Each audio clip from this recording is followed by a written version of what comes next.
Okay, hey, Alita Army. Welcome to the Alita live stream of April the 1st, 2022, our favorite manga images, where we discuss all things to do with the movie Alita Battle Angel, the source manga Gundam, and the greatly desired sequels. I am your host, the Muskogee Creek from Denver, Colorado in the U.S., and with us today is we have Do Not Stand By. He's from Arvada, Colorado. How's it going, Do Not Stand By? Going well. Happy April Fool's Day. I'd hate to think what kind of prank Alita would pull and what poor victim of an April Fool's joke Alita would pull. But my daughter's having a ball on April Fool's, and I hope you are too. Yes, indeed. We sure are. So anyway, how are things up there in Arvada? They're going good. The weather's getting nice. We're going outside to ride bike and play basketball more. So it's going pretty well. How about you? Oh, pretty good. It's not going to be that much difference down here. I'm only about 25 miles from your house, so it's going to be pretty much the same, I guess. So anyway, we've having some good weather here. I think it's been gosh, it got up into the 60s yesterday, didn't it? Yeah, for sure. I'm looking to start up my outdoor movie nights again. Nice. Yeah, once I'm sure we're going to get past this snow, I'm going to do I'm going to do one similar to what you do, except I don't have 3D, but I do have a big screen TV, so we can do something and then celebrate in a Kansas bar. Yeah, looking forward to that. Yeah, it'll be a lot of fun. Our co-host Angelus, he was in the chat just a few minutes ago, and I don't know, maybe he fell back asleep because it's in the morning over there, but he might be getting his coffee. So anyway, and I made sure he got the right time this time, so he has no excuses. So okay, I guess we can go ahead and start with our favorite manga images, and here's kind of what we're going to go over.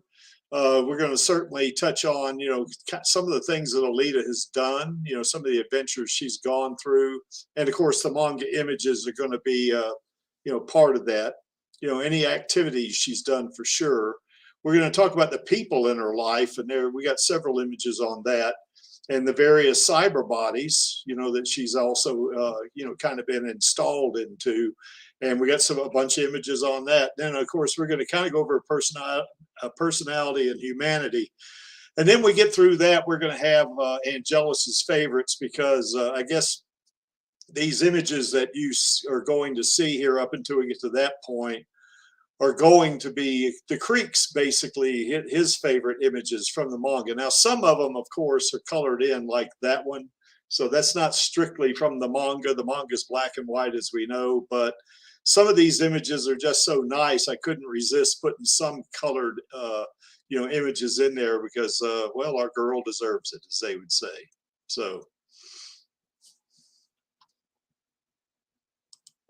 Yeah, it'd be great to have a colored version of the manga. Maybe we should start a a thread on that and request Kishiro to get that happening. Yes, for sure.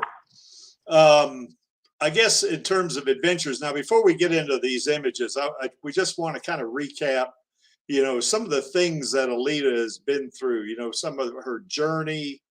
Some of the places she's been, some of the things she's done. And of course, you have to start. Now, this is not going to include the Mars Chronicles.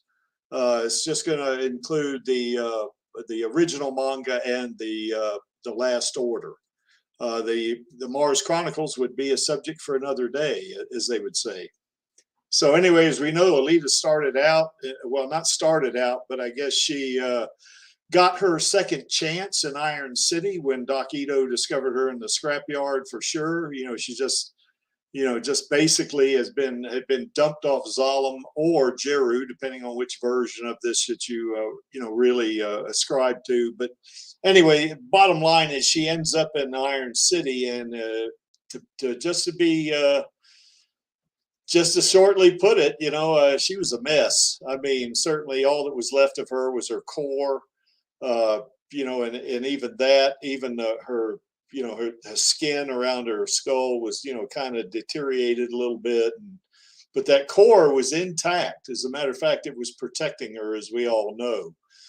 So with Iron City, she kind of learned, I guess you could say that she kind of got thrust into a new environment, except in her case, it wouldn't matter whether she lost her memory or not, because on Mars, when she was there, she probably didn't have an experience like she would have in Iron City, since Mars was terraformed, was under the Great Dome and all that stuff.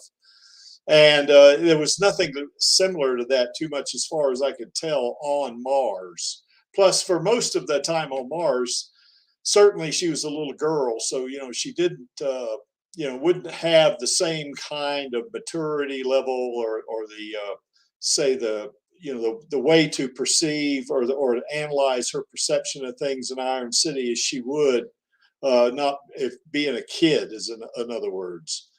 So as we know that Iron City is a very, well, you could say dystopian, but it is civilized. I mean, certainly now it's kind of a rough civilization. I mean, certainly there's no police force, and there's no, there's really in Iron City itself, there's no real, I guess you could say, military, or there's no real social system of any kind. It's just folks living in a location that they've kind of accumulated and have reused, garbage that Zalem had dumped down on Iron City, and they've kind of used it to their best advantage. And yeah, I guess Lee Lemon's really right about that. It's still a very dangerous place, even though it is, you could technically say it's a civilization, since there's no police force and there's no kind of social type of system in place there. It's pretty much every person for themselves. And the only kind of law and order around there would be, of course, through the would be through the hunter warriors, but they're not in it to protect anyone. They're in it just to get the bounty. So, and they do that by certainly catching criminals, but it's a very corrupt system. And certainly a hunter warrior could frame somebody and then collect the bounty on them, kind of like Japan did with Hugo. Okay, then we know that Alita actually, got involved in motorball, and we saw that even in the movie. But she gets involved in motorball, and I believe now Maxie and I have had this discussion too, whether she actually made it through the second league or just the third league. I know at one point, and there's a couple of images coming up on that, where she's on the track and she's challenging her and Joshigan face off with each other. So something tells me that there was at least some kind of competition that she was involved with, that she had to oppose Joshigan. I think it was that point where she actually, had, picked a team. I guess Adjicutty was on the team, and Crimson Wind, I think, also ended up on the team.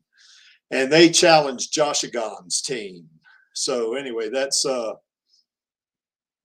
okay. Maxie says he's out and he can't join us, but that's okay. Maxie will have plenty of other streams, as they would say, and we'll see Maxie tomorrow on the Radio Chaos stream.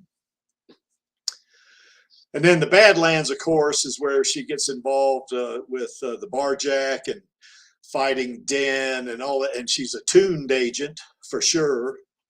And Angelus just joined us. How's it going, Angelus? Okay. Yeah, somehow it doesn't sound right when you Aussies say it, but I do appreciate it. So how's things down there in Brisbane and Queensland, Australia there, Angelus? Pretty good. I mean, it seems that you can do Aussie better than I can do Creek Indian. Well, I don't know about that. Yeah, maybe. I'm not sure about that one. So Maxie says that she was in the second league when she fights Joshigan. I guess, yeah, I think that's correct. I think she kind of jumps the gun. She never makes it into the Champions League in the manga. In the movie, certainly she does, because she becomes the champion of the second league in the movie. But we're going to talk about the manga here. So, and then, of course, eventually Alita travels up to Zalem, and then eventually to Jeru, and then certainly she competes in the Zenith of Things tournament, where her and Zex and Zazie are competing against Zeka, Toji, and what's the third guy's name? The weird guy. What's his name again? Rakan, that's right, yeah. So anyway, we got some images on that. Do not stand by, or Angelus. Angelus, I've got your those images you sent me set up toward the end of the to the stream here.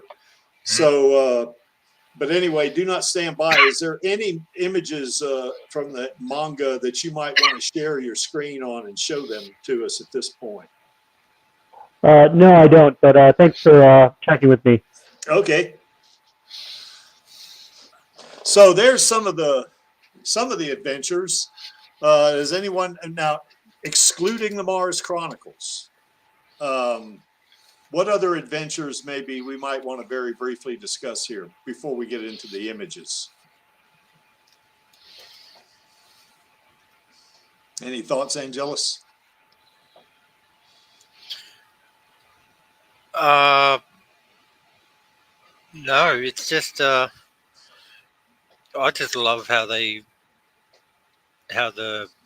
I've always said that the movie is the what was it, the missing piece, or the final part of the Holy Trinity that is Alita. Yeah. Yeah, like in the Catholic Church, there's like the Father, the Son, and the Holy Spirit, and then there's Yep. the Alita manga, anime, and then live action. Yes. That is a trilogy, isn't it? Not the trilogy that Creek wants, of course. I mean, it is the Creek does want that trilogy, but he wants a movie trilogy, so or more. All right. Let's Yeah. rephrase it to Trinity then. Yeah, there you go. Yeah, that works. Yeah. Holy Trinity. Yeah. Yeah. Yeah, I guess. And so, oh, go ahead. and so, yeah, I just love. Like my favorite is still manga, and then the movie, and then the anime. It's not to say that the anime's bad, but the movie will always be that sort of bridge or the link that just brings everything together. It's the glue. It's the Alita of Alita's story. Well, yeah, there's more depth to Alita in the manga, isn't there? I mean, you know, basically you see all sides of her personality, from, you know, just little girl and the doll body all the way up through, you know, through Imaginos 2.1 in the manga. You don't see that. You don't see that depth of her in the movie because they can't do it. It's only 2 hours, you know. Yeah, Angelus Maxi can't get in because he's out, so he's not going to be able to get in, I don't think. So, Well, doesn't mean that he can't load up the app or something, surely. well, we won't get on him too hard. He's got to prepare for Fair tomorrow, I guess. So at school. So anyway, anybody that wants to join in, certainly they can, you know, click on the link. I just put another link in the chat. You can jump on here and then start talking to us. And if you want to even share your screen with one of your favorite, you know, manga images, certainly we'll put that up. Okay, I can't think of any other adventures. What about you? Do Not Stand By. Is there anything that maybe that is pretty important that you think that we don't have in the list right there?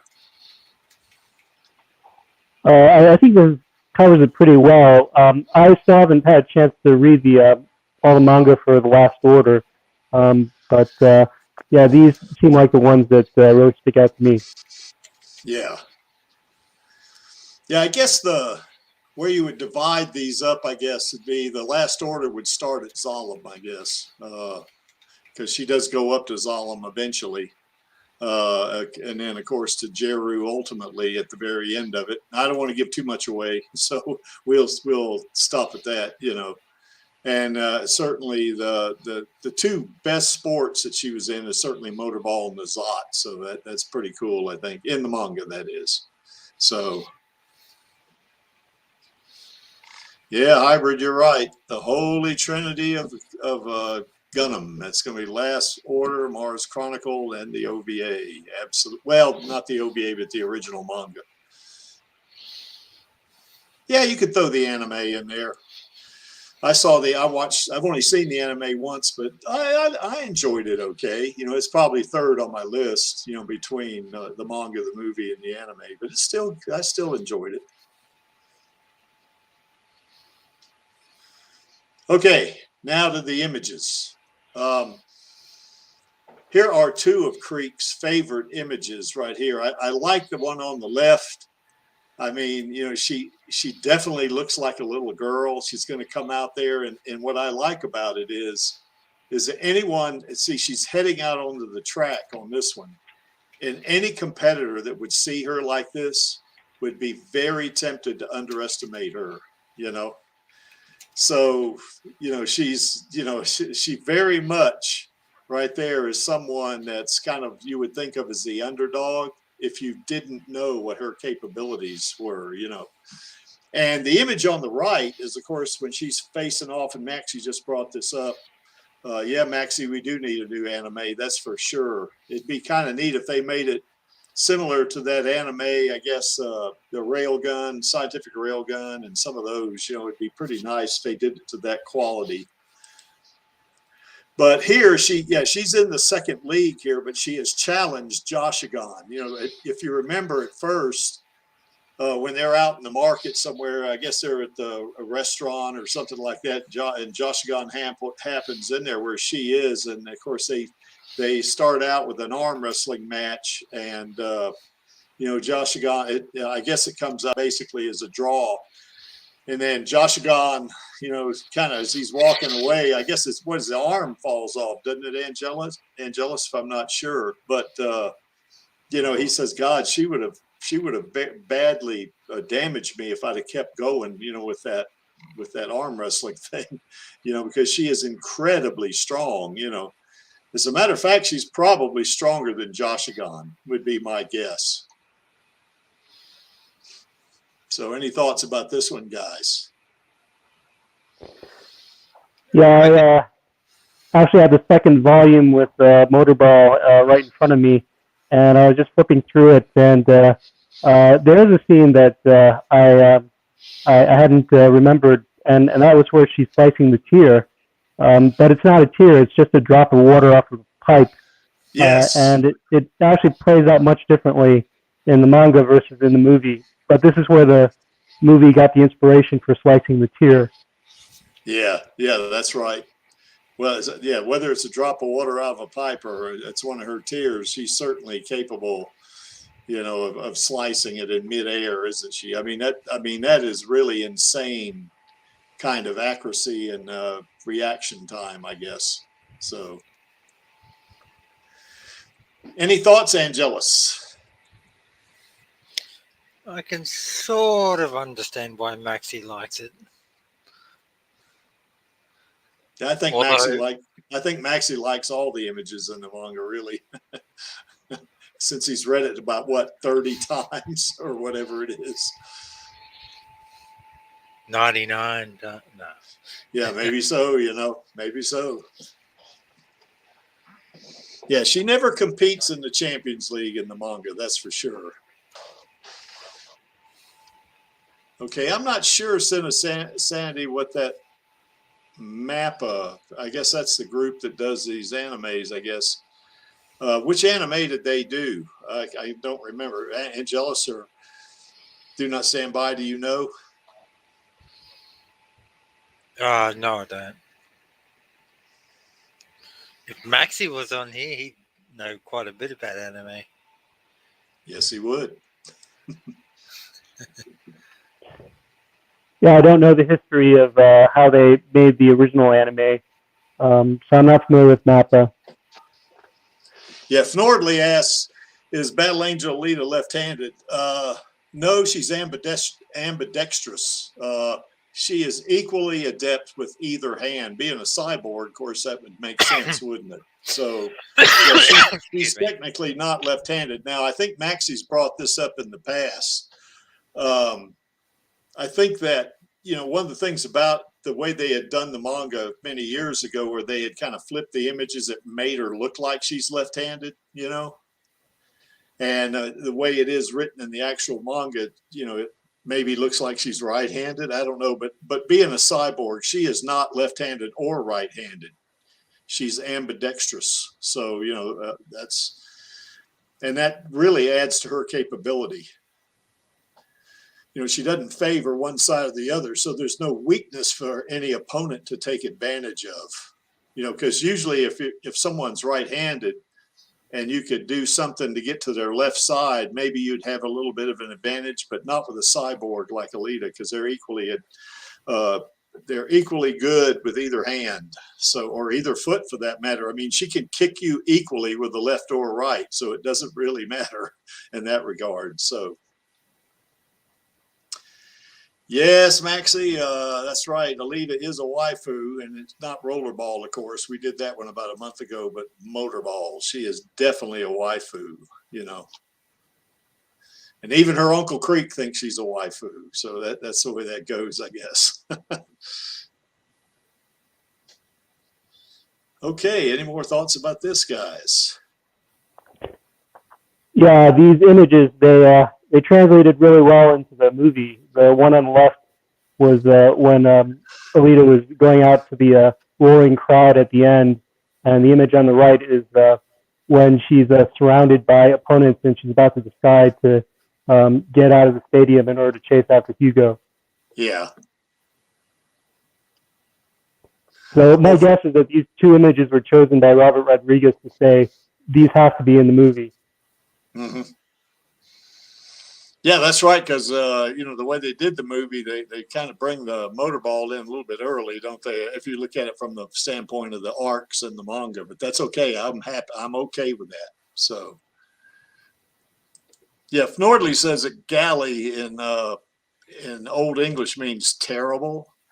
I don't know if that means like, you know, you have Ivan the Terrible, you know, that'd be like he's really bad, you know, or if it's just she's terrible. I don't think she's terrible.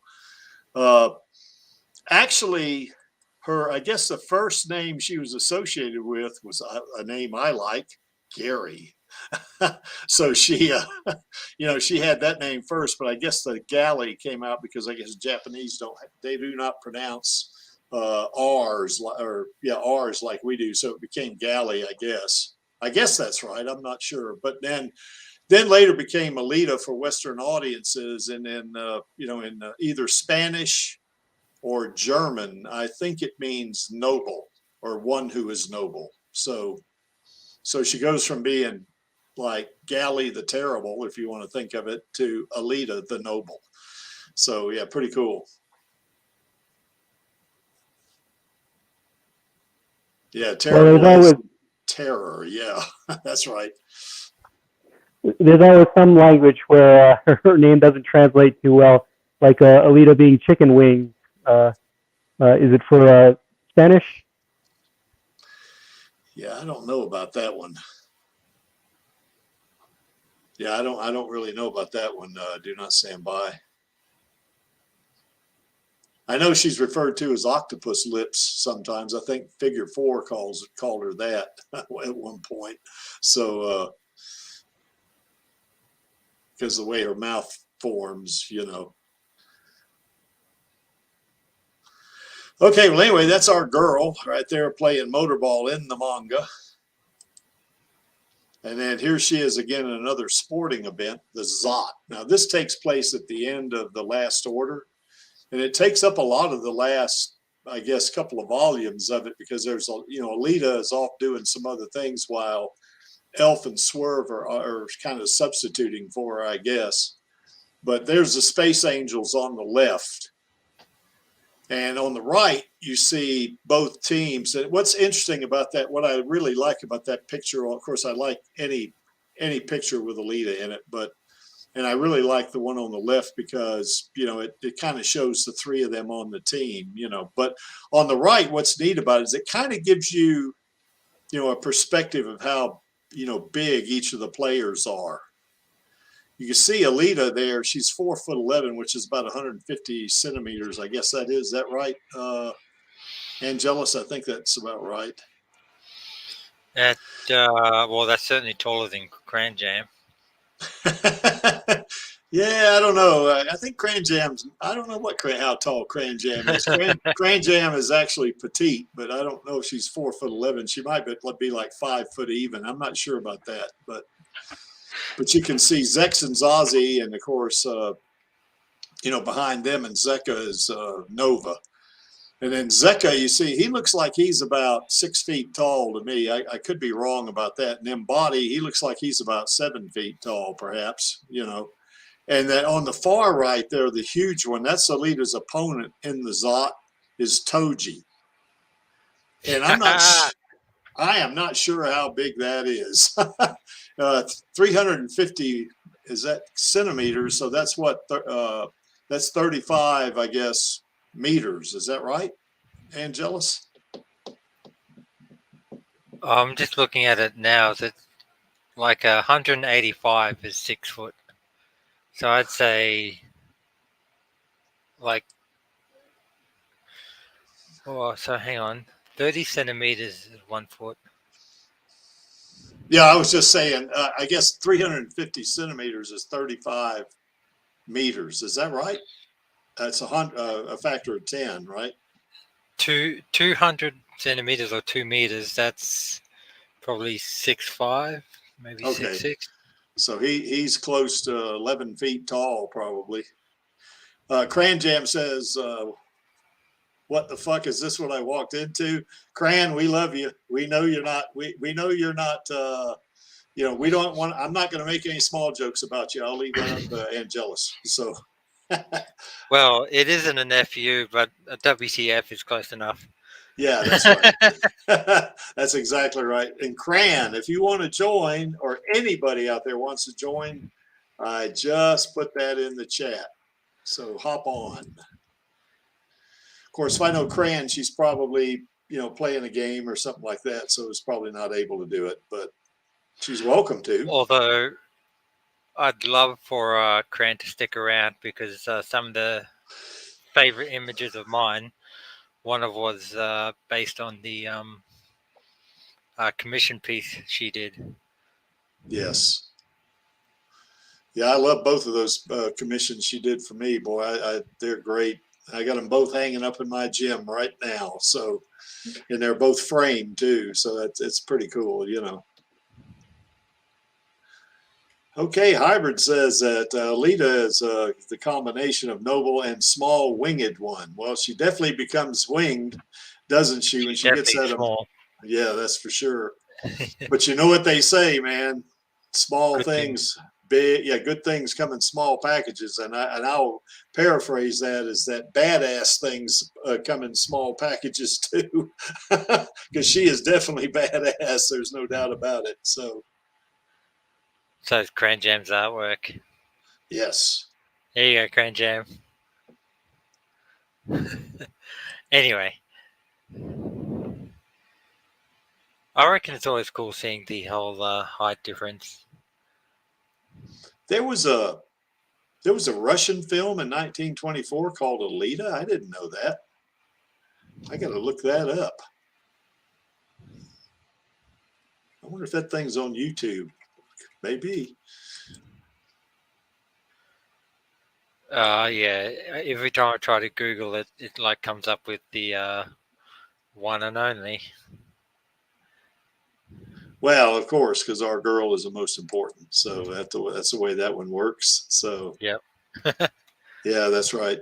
So okay, Cran's playing bills, so she's going to be an adult. Says she's going to be a responsible adult.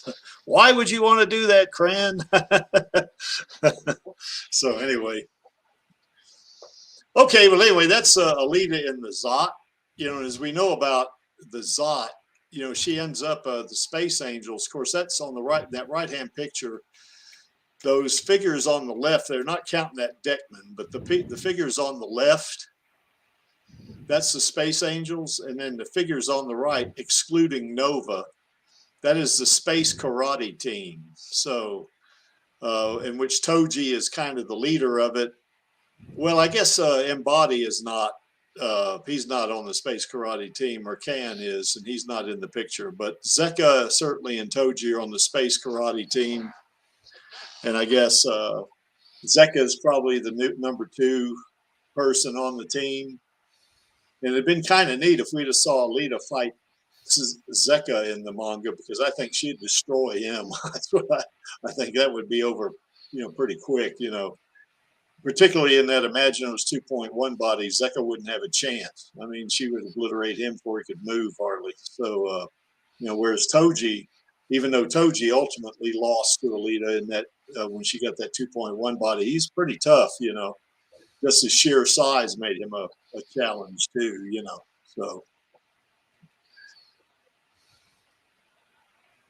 So I guess Angelus, is that the name of the movie that you got there on that? Correct. Yeah, so it's spelled like Alita, but it's got an E in it, I guess. Correct. Yeah, I got to look that one up, I guess. So, okay. Or just Okay.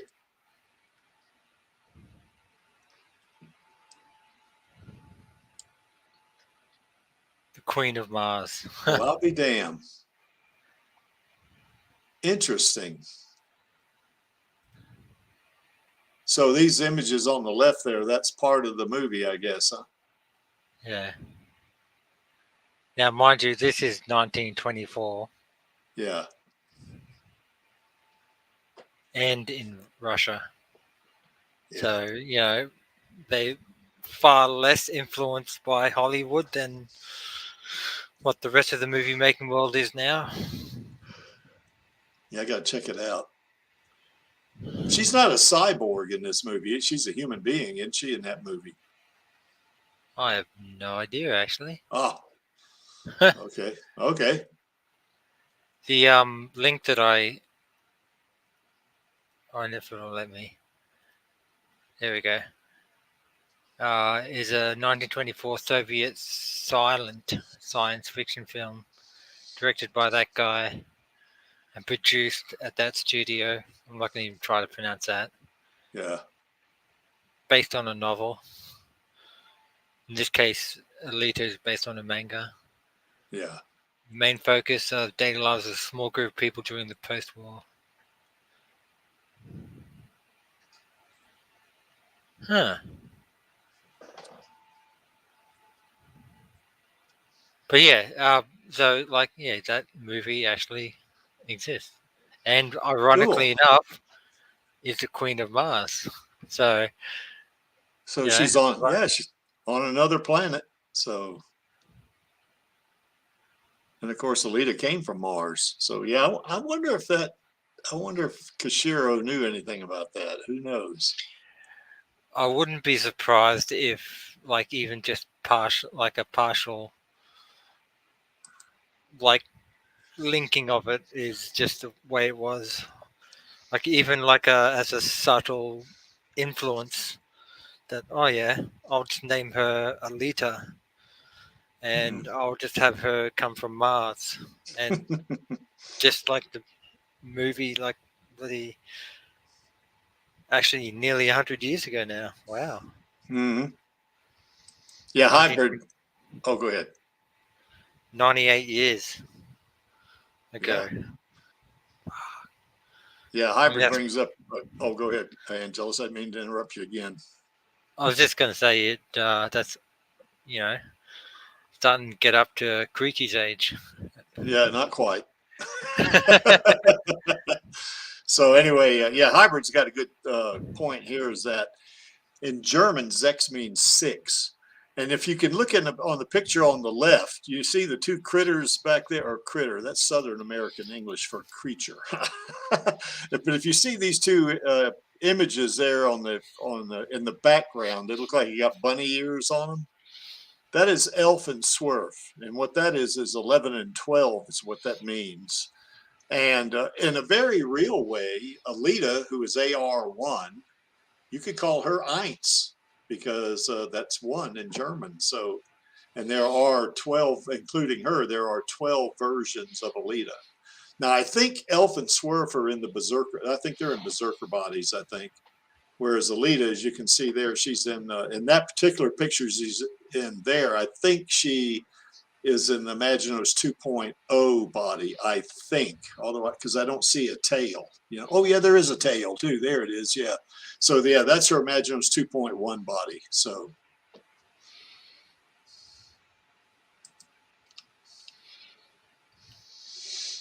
okay, any more thoughts about her? Alejandro's on. Hello, Buenas Dartes, Alejandro. Looks like he's Buenas Dartes, Alejandro. Hello, Chris. How are you? Pretty good. Pretty good. I'm great. How are you? I'm good. Okay. Muy bien. Yeah, muy bien. Oh, muy bien. Excelente. Yeah, that's right. Fantástico. Yeah. Oh, qué bien. How are things down there in Colombia? Yes, Colombia, right. In Bogotá. Yeah. Yeah, Yes, nice. sure. Nice. Yeah. What do you So think about the link that I sent you about the version of Alita in the movie of Russian film in 1924? uh yep. Oh, you mean that movie we just got through talking about? Yes, sure. Yeah, yeah, I mean, I didn't know that thing even existed, you know. I mean, to me, it's unusual. You know, the name is so close, and her being from Mars, of course. Yeah, I thought maybe Kashiro, and we've just talked about that, as you know, about maybe that was one of the things that influenced Kashiro. You know, so I don't know. Well, I have checked that information from some videos on internet, and I think it could be possible because Kichiro had taken so many elements of the Occidental culture in the names and features and regions and names, and I think it could be possible. Yeah, yeah, and Sin of Sanity just kind of confirmed what I said about Elf and Swerf. And of course, in German, though, when you look at Swerf, that O has got umlauts over it. So, or else you'd have to say Swolf, which is not. So anyway, Okay. I am so sure that Hybrid could correct my German on that any old day. So there's no problem. Yeah, Fnordley also says that Japan and Russia do have a kind of a lot in common culturally in a lot of ways. So maybe that's another way that it got that Kashiro probably was influenced by that name too. Although he did start out with Gary being Gari first, and then it became Galley, I guess, and then it became Alita, I guess, is the way that the progression on that one. So yeah, but I like the name Gary. I don't know why they didn't keep it. Anyway, that's another story. So In a lot of Japanese manga in general, uh, like Dragon Ball being one common one, is a lot of the names and characters are named after like a certain topic, if you will. Like, for example, all the sane names mhm. are all based on vegetables. Oh, really? I didn't know that.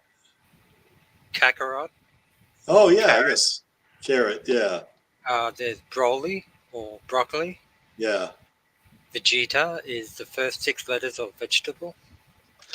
Um, and another example is Bulma's family name, or family, is like basically various underwear garments, because you got trunks. You got Yeah, Dr. Briefs. I believe that's her surname, actually. yeah, So, so yeah, I'm not surprised that he still kept that sort of element with the numbers anyway. yeah. Fnordley also asks who chose the name Alita. I'm not. I don't know who chose it. I might be wrong about this, but I think when they were publishing it or translating it to English, I think the publisher probably suggested that they come up with a new name. Now, how they came up with that, I have no idea. Would you happen Actually, to go yeah, I ahead? was going to say if Maxi or Cranjam would know, because they're like the manga aficionados, if you will. Okay. Well, I have heard about that because in the 90s, the publishers in the West changed the names of the original mangas Japanese in order to Yeah. looking for another names more soundly, more occidental, more familiar. I think was the publisher was the source of the change of the name. Ah,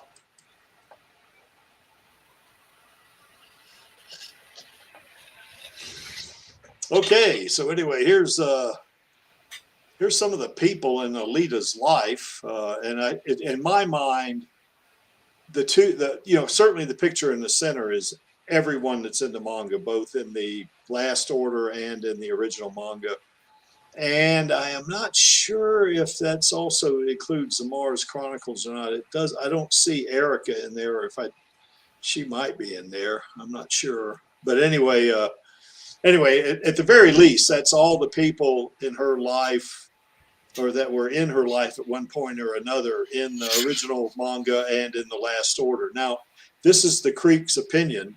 I think the two images you see on her left and her right, on her right, you see there, that's Doc Ito. And of course, that's Dasaki Ito, I think, or Duseke Ito, I think is how you pronounce it. I'm not sure. And they thought that was a little too foreign for Western audiences, so they changed it to Dyson, all obviously for the movie.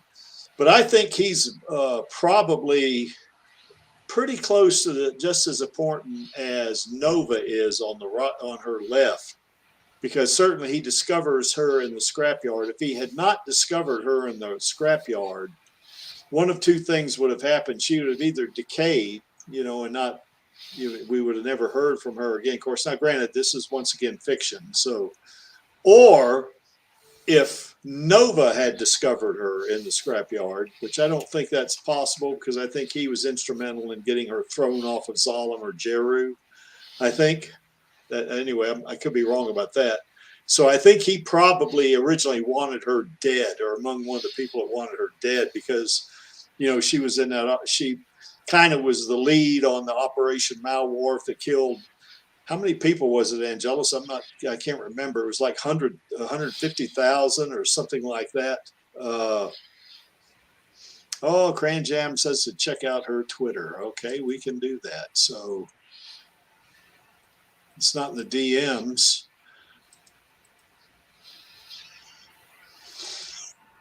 Anyway, Angelus, could you check her tweets, I guess, and see what she put in there?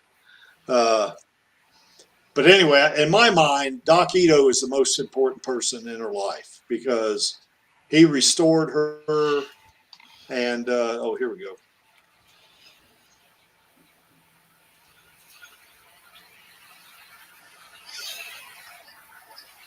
Wow, that's really going back. Yeah, it is. How did Yukito Kishira's Gundam with its heroine Gali become Battle Angel Alita? Yeah. Go back to early 1992, when Viz managing editor Satoru Fuji first sat me down. For Viz comic to work, it got to appeal to more than just a hardcore manga and anime crowd. The faithful already taking up Gundam on their own. This new Viz had to grab new readers by the ear. It's been a heroine whose name rolled off the tongue and a cover logo that would have this comic hopping off the shelves. Yeah. Battle Angel. Battling with angelic Alita. She is definitely angelic, isn't she? Although I would say, More of a soft A sound. yeah, well, yeah, she has her moments, doesn't she? And apparently the name Alita means noble. Yeah. Didn't someone say that earlier on, like saying it's like Yeah. noble or winged one? Yeah, noble, small, winged one. Yeah, that's what it was. She's definitely got wings in that image there. I have to read that a little bit further on. But yeah, so that's that one. And I assume that's what Cran was referring to. Yeah. Thanks, Cran.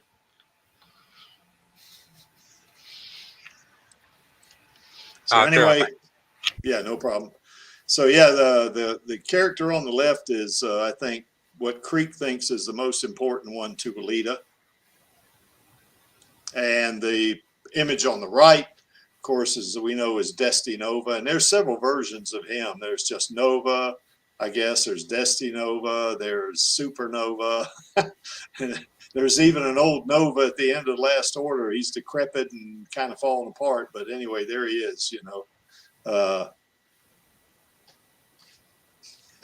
This is kind of interesting. That's right, Nordley. Mickey Mouse started out as Steamboat Willie. That's right. That's exactly right. He was piloting a boat, wasn't he? That was back in the 1920s, I think, if I'm not mistaken.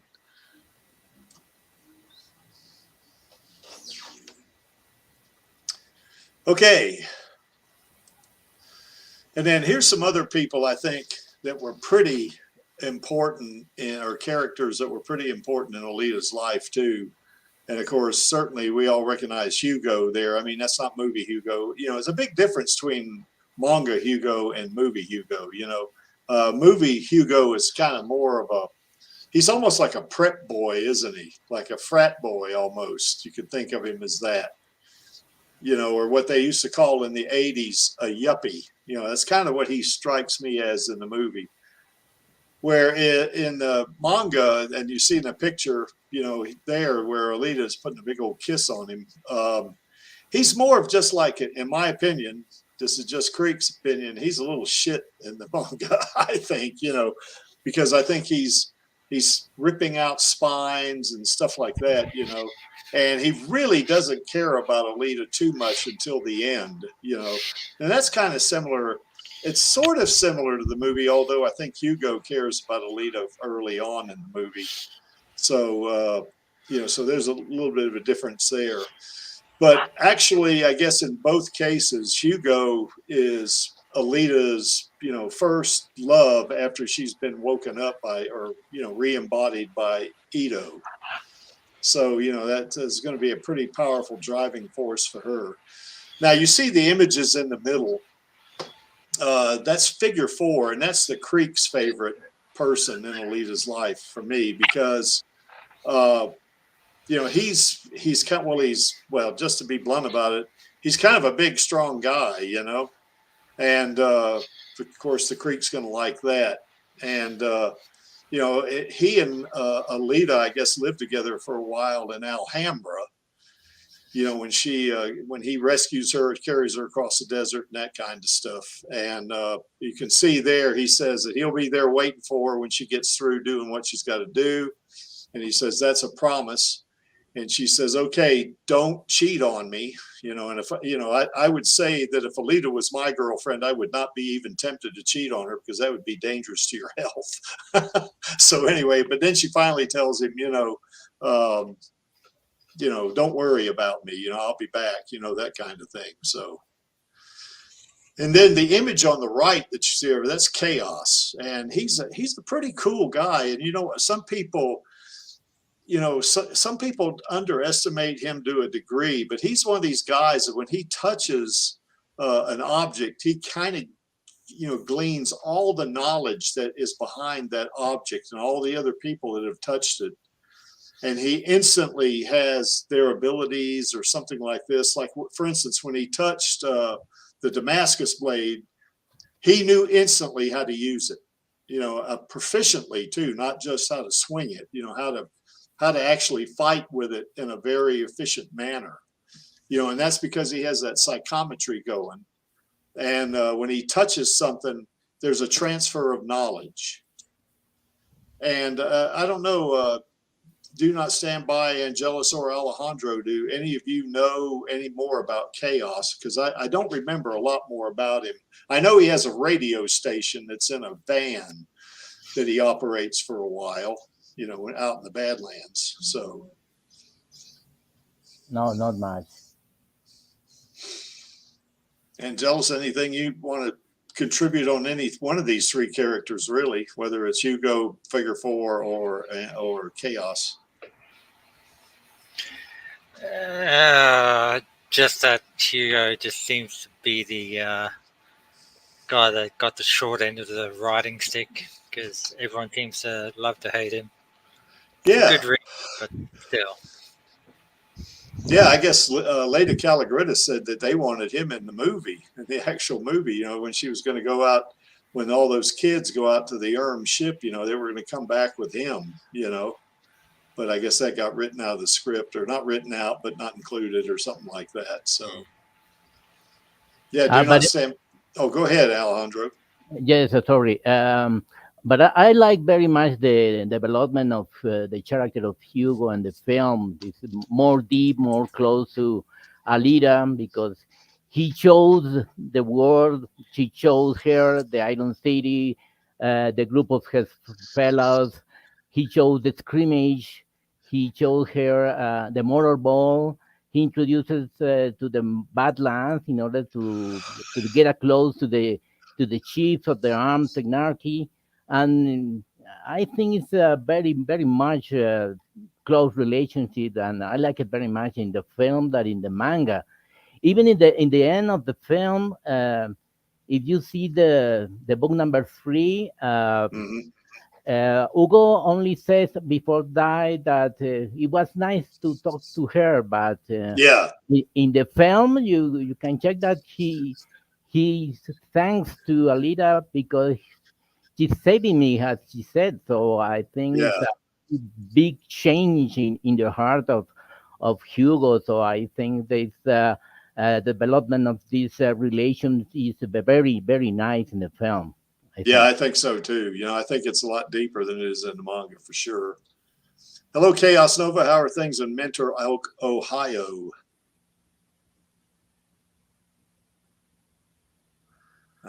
Yeah. Yeah, I think you might be muted there, Chaos. We don't hear anything.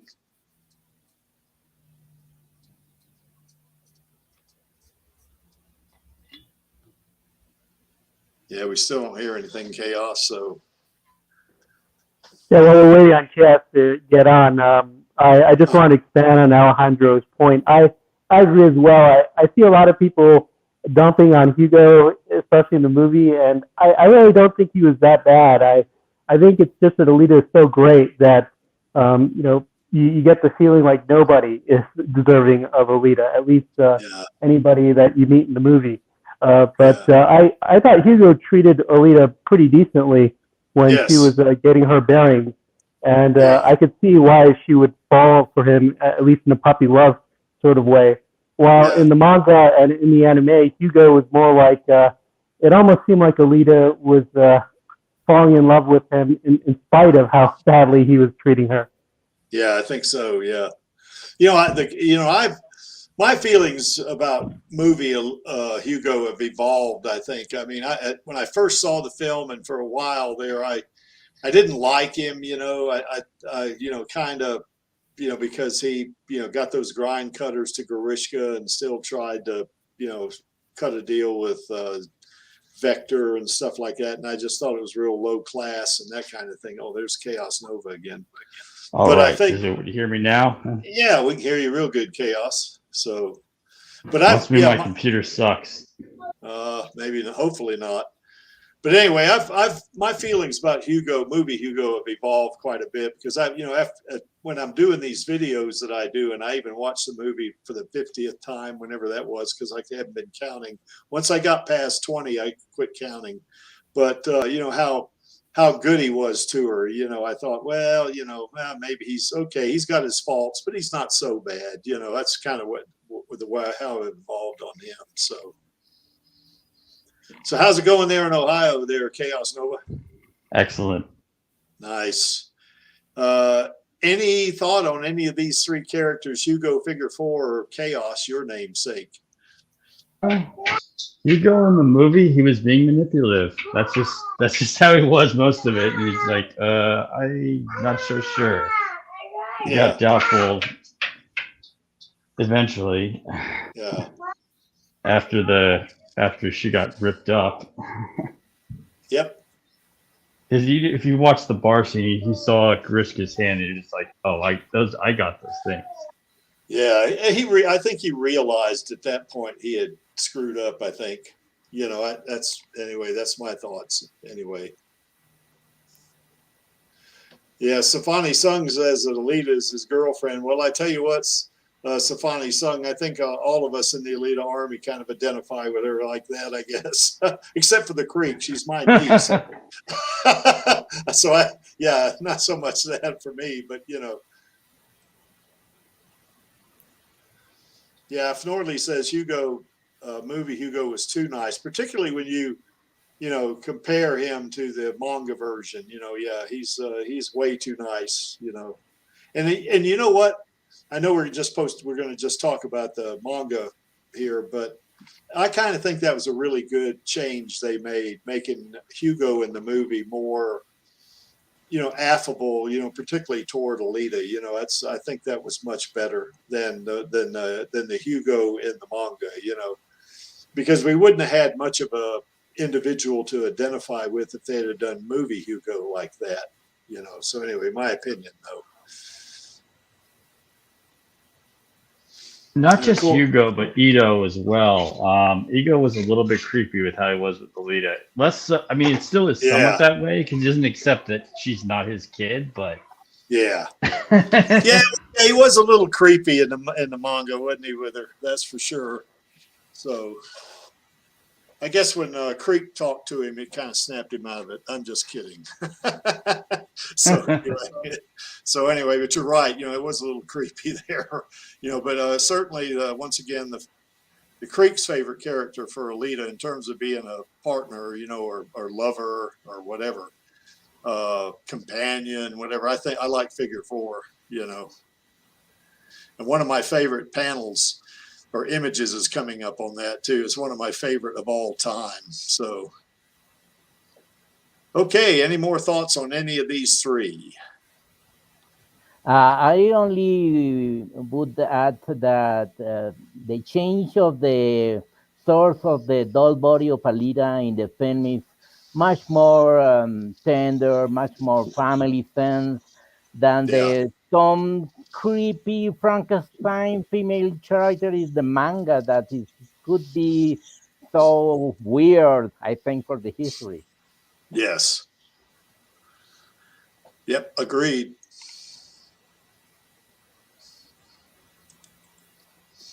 And then, of course, here's some more of my favorites. And I know Cran really loves the one on the left. Zex, I think that he's a kind of a badass guy, but, he's really powerful. Now, he's in the Fizzoroy body right there. I think that's the same body that Zeka had. And, he's pretty tough character right there in the manga, in the Last Order. And he's actually, that's where we were just talking about that a while ago, that they call him Zex. He's actually AR6. So he is an Alita replicant. However, in his case... I'm sorry. I don't want to interrupt too much. That is just German for 6. Yeah, that's right. We chatted about that a while ago because there was 12 actual replicants of Alita, including her. She was AR1. But yeah, she would be Eins, Alita would be. And then, of course, Zex is 6, and then, of course, Elf and Swerve were 11 and 12. But the big difference here with him, even though he's a replicant of Alita, is that his self-image was that he's a male. And so, of course, the body that he has is going to kind of configure itself around his self-image. Whereas Alita and the other replicants see themselves as females, So I think that's how that worked out. Because I've had people ask me questions, like about movie Alita. Why does she have boobs? And my response is, well, in the doll body, she's in a body that Ito had made for his daughter, and his daughter was a female. So, of course, that body would look like a female. And then in the Berserker body, Alita thinks of herself as a female, so the body configures itself to what her self-image is. And then, of course, the Motorball body, in the movie, we don't get a sense for how that was made, but I suspect that Ito probably made it, or at least he had a Motorball body in his storage. And since she identifies herself as a female, he just gave her the female version or whatever. So that's kind of how I think of it. But any of those bodies that any of the AR or the Alita replicants all have that ability. It's almost like a shapeshifter type thing, where they configure themselves around the self-image of the person who has the body. So, and Zex, one of the neat things about Zex is he's only 2 years old, which I find was really hilarious, and he's got a temper like a 2-year-old too, I think. So anyway, but he's a pretty powerful character, himself. And then, of course, that image in the middle there, that's the vampire Karula.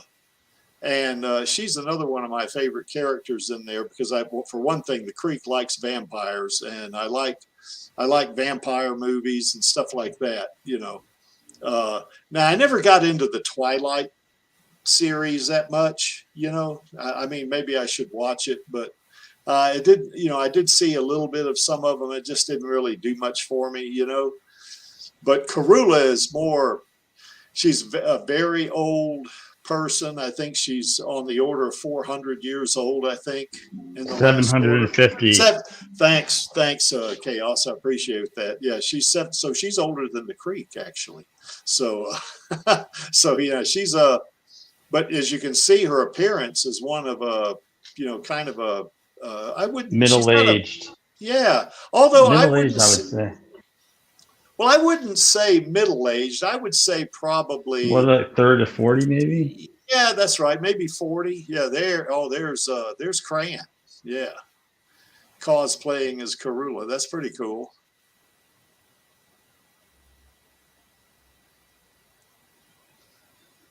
I was kind of getting trolled a while, but yeah, I don't know. Trolled by Destiny Nova on Twitter. He's kind of funny, but he pointed out that she has the vampire characters have their eyes turned black with white pupils.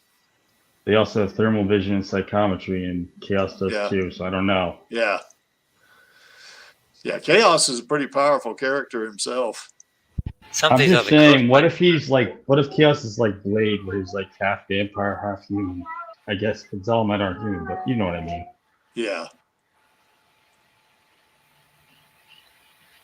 Who's that character on the left there, up there in the upper right-hand corner? Who is that? That's Ping Wu. Oh, that's right. Yeah, that's right.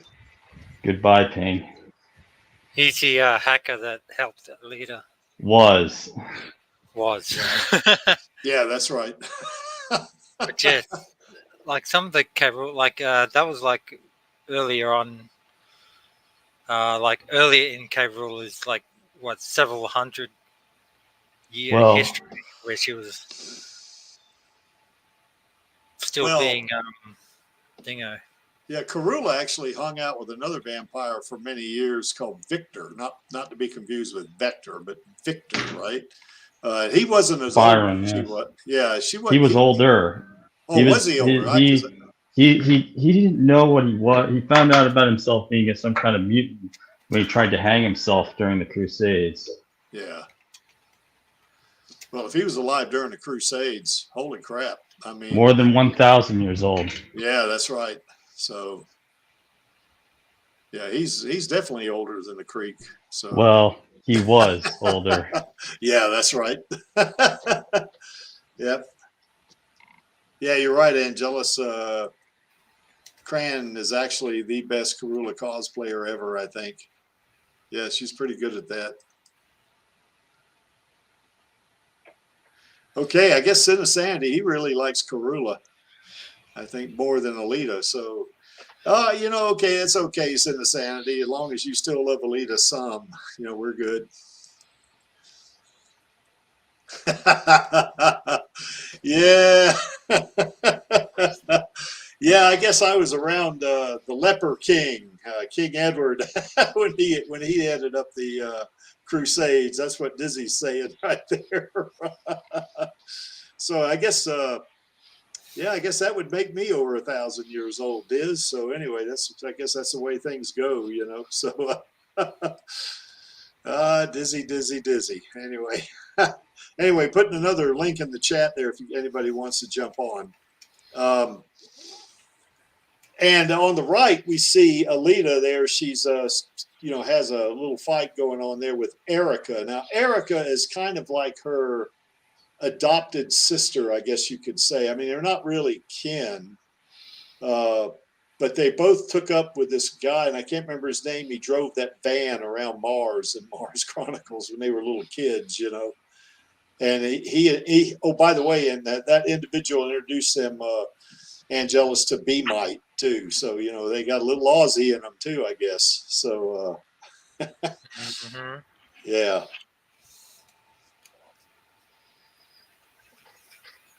Okay, you guys wanting to drink that beer again, I guess. That's cool, I guess. So, Yeah, that's right, Diz.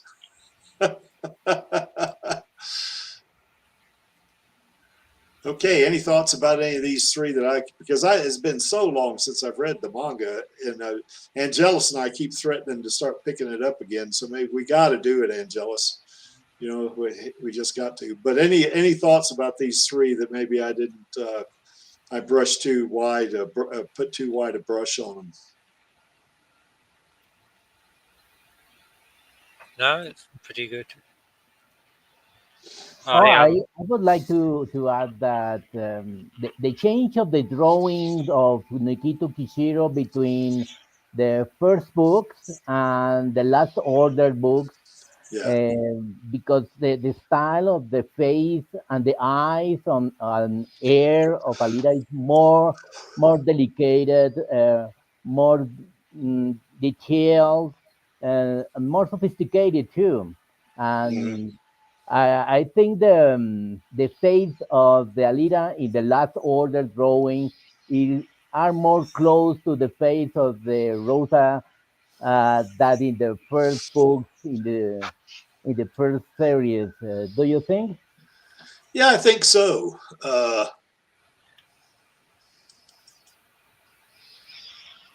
Okay, Dizzy has a question there. What is that weapon? I guess looks like a big toothbrush. He says that The Zex Titan is holding. blade. That's the It's Titan the blade. That's Titan right. blade. Yep.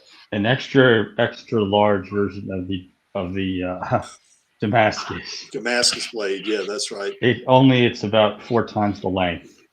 Yep. And he wields that thing like it weighs an ounce. So he's pretty tough, that guy, you know. Okay, how does Alita know her self-image? Gosh, She feels it. She doesn't know it. yeah, she doesn't know it. That's right. But where does it come from? I guess is another thing we could It's ask. a subconscious memory. Yeah, I think it's just what she got accustomed to very early in her life. I mean, watch them. In the Matrix movies, Morpheus explains it as this is what you feel you are when he's talking about to Neo and explaining why he, doesn't look the way he does in the real world with all the power sockets in his body. It's just like this is how you're used to perceiving yourself. Your residual self-image, your mental projection of your digital self. Yeah, that's right. Kind of like what I guess Morpheus says in the Matrix, isn't it? And yeah, The Alita first film, yeah. Yeah, that's right. Alita is a shapeshifter. I mean, definitely to a degree. I guess the capabilities of her body do give her some limited shape-shifting qualities. In her Imaginos body, it's even much greater. But I would say that why doesn't she shapeshift into anything she wants? Well, she probably is where she wants to be. She has that subconscious inherent thought that I'm a female, and she doesn't want to be a male. She just doesn't. So I guess that's probably why she doesn't shapeshift into a male like Zex did. Zex. Well, Zex, he didn't like female anatomy. That's why it changed. That's all I'm gonna say. Yeah. Yes. So, but anyway, hybrid. I think that's what that was all about there. I guess. I don't know about this, Diz. Shapeshift into a bar of chocolate. I'm not sure about that. I'm not sure you can change the total volume. Yeah. well, I would. Oh, go ahead, Angel. Well, unless you're a giant bar of chocolate. Well, Zex is bigger than starts. Alita. Yeah, go ahead, Angelus. This is how Skynet starts.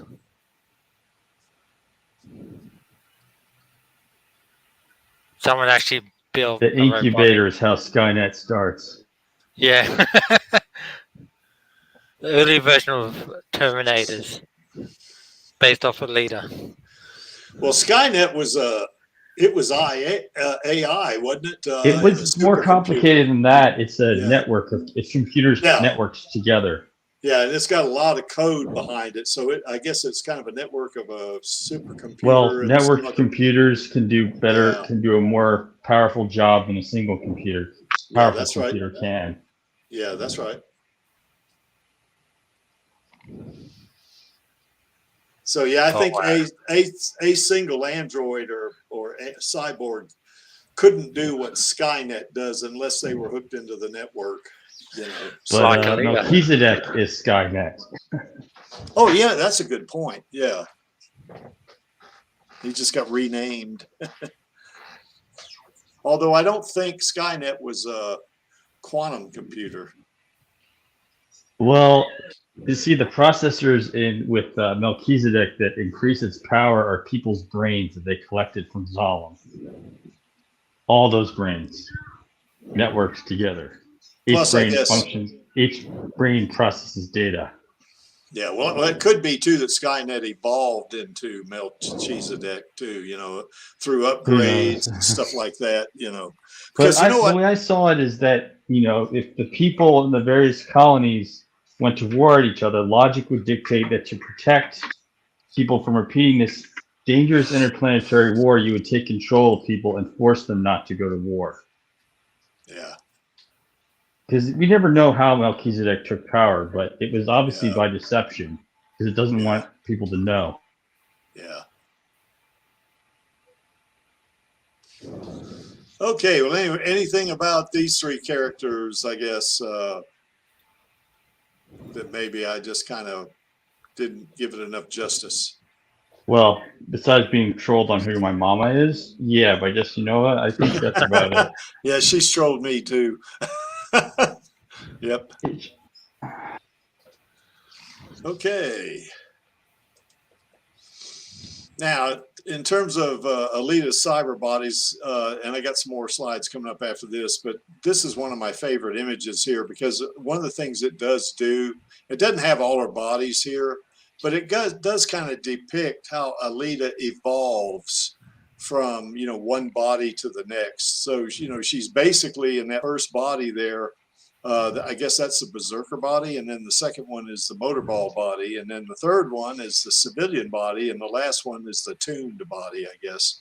So it's a different version, how over time, how Alita can actually change, you know, and I guess that's one of the cool things about being a cyborg, you know, is it's just a matter of, you know, getting embodied, you know, into one of these, you know, bodies, you know, and it probably changes the way she thinks when she gets in one of those bodies too, you know.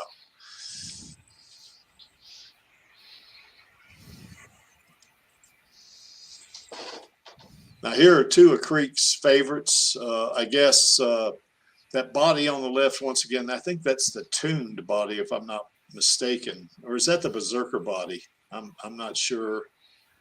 The one on the right is obviously the motorball body, and that's Maxie's favorite body. The motorball on the left, that's the berserker body. She's just wearing a trench coat. Yeah, that's right. She's wearing a trench coat over it. Yeah, and she's going into the Kansas bar. She was in the berserker body there in the manga, and just kicks butt with all those other cyborgs, or those hunter warriors. So.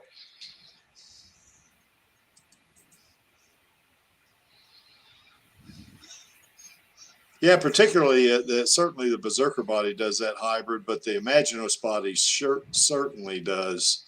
You know, it makes adjustments based on what the person that's embodied in it, what their feelings are, you know, even to their thoughts or their self-image or whatever. It's all integrated into that. So pretty powerful technology, really.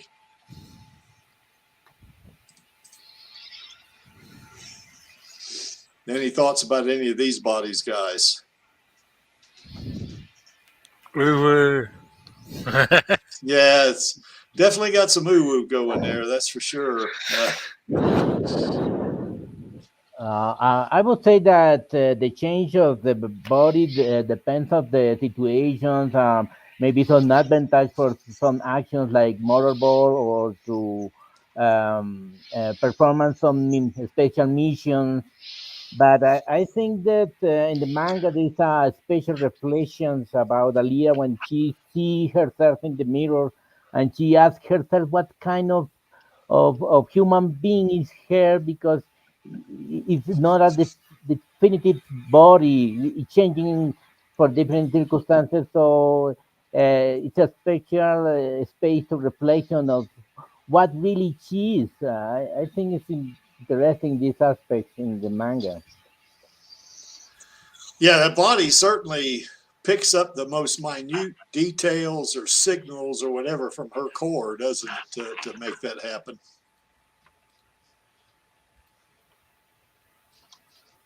Yeah, Angela, she definitely has the ooh-woo factor going there. Even her Uncle Creek thinks that. So, Well, anyway, independent of the time of the bodies, her brain is always a female brain yeah, with all the content of hormonal aspects. So the female aspects in the characters are very specific and very strong okay, for attraction for Hugo on how he shares the very deep feelings like a female, and I yeah, think it's very interesting. Hmm. okay. Yeah, she certainly had a thing for Hugo in both the movie and the manga, didn't she? Sure. She definitely was smitten with him, that's for sure. Okay, now the one on the body on the left, that's I guess the Imaginos 1.0 body. That's one of Angelus's favorite bodies, I guess, or one of his favorite images. It's one of mine too, although I do prefer the Imaginos 2.1 body. But that's a pretty cute little picture right there, drawing. So I really like that. And yeah, go ahead, Angelus. Just gonna say, it's not just the fact that she's still got quote unquote curves, but the fact that, like, for me, when a design becomes more simplistic and like I don't know, like, the only reason why I liked when she morphed into 2.1 is because of the whole wings thing. Yeah, But beyond that, the reason why I like this body so much is because it's simple design. It's curvy. It's still sleek. It's still like there's nothing much to it, and at the same time, it just, for me anyway, it just makes it all the more like, gives it that wow factor. But yeah, yeah, definitely got that ooh-woo going. And I guess the body on the right, that's another just another image of that same body, isn't it? I can't really tell. that's when, same body, but I believe she started experimenting with colors and whatnot. Oh, experimenting with what again, Angelus? Colors, Oh, okay. because like the darker patches are meant to be purple. Oh, okay. Yeah. And I guess that whole outfit she's got on there, including I guess they're not gloves, but there's something like that. And of course now she's in Imaginative body. She can kind of cover herself with anything, can't she? Anything she wants. She don't have to have clothes per se, does she? Yeah, it's like She technically never did, but Yeah. she does later in Last Order. It's like Yeah. when the cat. Yeah. but is that her clothes, or is that just like her imagining of clothes, if that makes sense? Yeah, because she does look like she's got a little bit of a jacket look going. She definitely has the Danko gun up on the shoulder. But it's like but the best example, just to even try and explain what I meant, is Mystique, the mutant from X-Men. Yes. Yeah. Right. Like, she can like morph into anyone and look like picture perfect. Yeah. But when she goes into Well, there's a discrepancy, though. I mean, in the comic series, she does have clothes yeah. that she can alter with her. Yeah, but That when Marvel she goes canon. into that like that blue form of hers, like her original, like Yeah. natural form, if you will, Yeah. like, there's something I find weirdly like attractive about, less is more, if is another way of explaining it. Yeah. And same goes for Alita's 1.0 body. The fact that she doesn't have like wings or blades coming out of the arms is just like such a gorgeous cyber body. Yeah. To me, in this body on the left, to me, she looks like a teenager again. Maybe I'm wrong about that, but and on the one on the right, she looks more like she's say 25. That's She just the way it doesn't looks age. to me. I'm sorry. She just doesn't age. Yeah. Well, no, but the one on the left though definitely looks like a teenager to me. I mean, it just does, but not the one on the right. But it's the same body, isn't it? So I mean, I guess that's a testament of. I don't know if that was intended or not, but it does speak to how whatever her image of herself is at that time, that body will conform to it, I guess. I will ask you guys, what is the purpose of the wings? She fly or something? I really don't know what the Yeah, purpose of the wings. she didn't have those wings very long, so they were Well, Damascus. with the other case, the Berserker body was Japan. He could actually fly when he used wings. Yeah. Well, I'm sure she probably could have in that Imaginos body, but those wings in the Imaginos body were Berserker blades. I mean, not Berserker. They are bladed. Yeah. They're Damascus blades type thing, But But she didn't have them very long, did she? She only had them just for a very brief amount of time. Yeah. But yeah, they were more like blades, like a bunch of blade weapons. I got a picture on that coming up, but they're really just a bunch of blade weapons coming out of her back, So yeah, she looks like an angel, but I'd be leery of getting around her if she's mad with those wings on her back. That's what I would. I think initially would have been, like you said, aesthetic looks, and then maybe whether they got in the way or they just weren't functional, then they started as or turned into blades, and then after that she just got rid of them altogether, and I'm assuming created the Danko shoulder cannon, because I believe even that gun is created from Berserker cells or Maginot cells. It is, but he has some of his own sentience though. Yeah. Yeah. But it's interesting though, if she can create Danko and that gun becomes sentient, that's almost like saying she can create life. It's like Venom, kind of. Yeah. Because the alien creature talks to Eddie and he talks to it. Yeah. Yeah, that's right.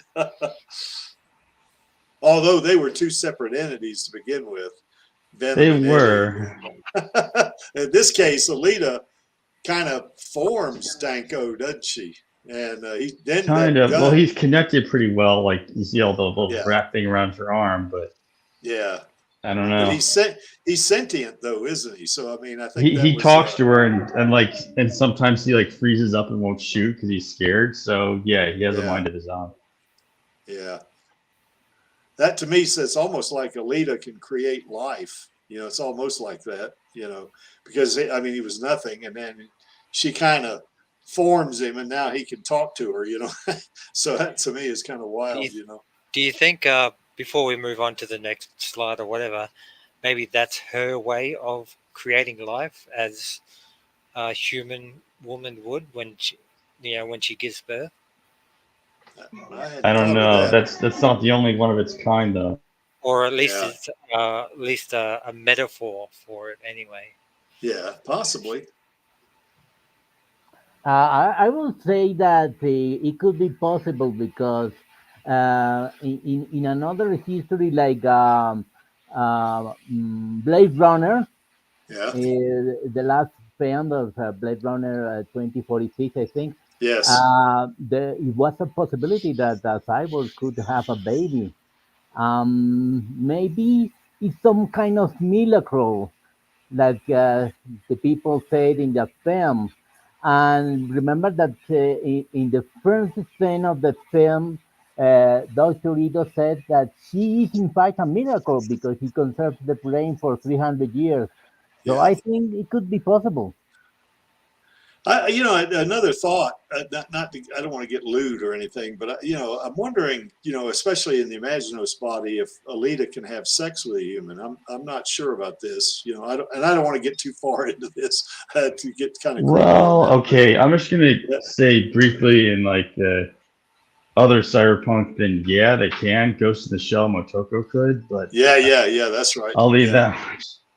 Yeah, we're going. Yeah, but that was my thought, because one of the things I do remember from the novelization is that she tells Hugo that now she was in her berserker body at this point, but she told Hugo in the novelization that she can do all the things that other girls can do. So that tells me if she can do all the things that other girls can do, even in her berserker body, she can have sex with a human.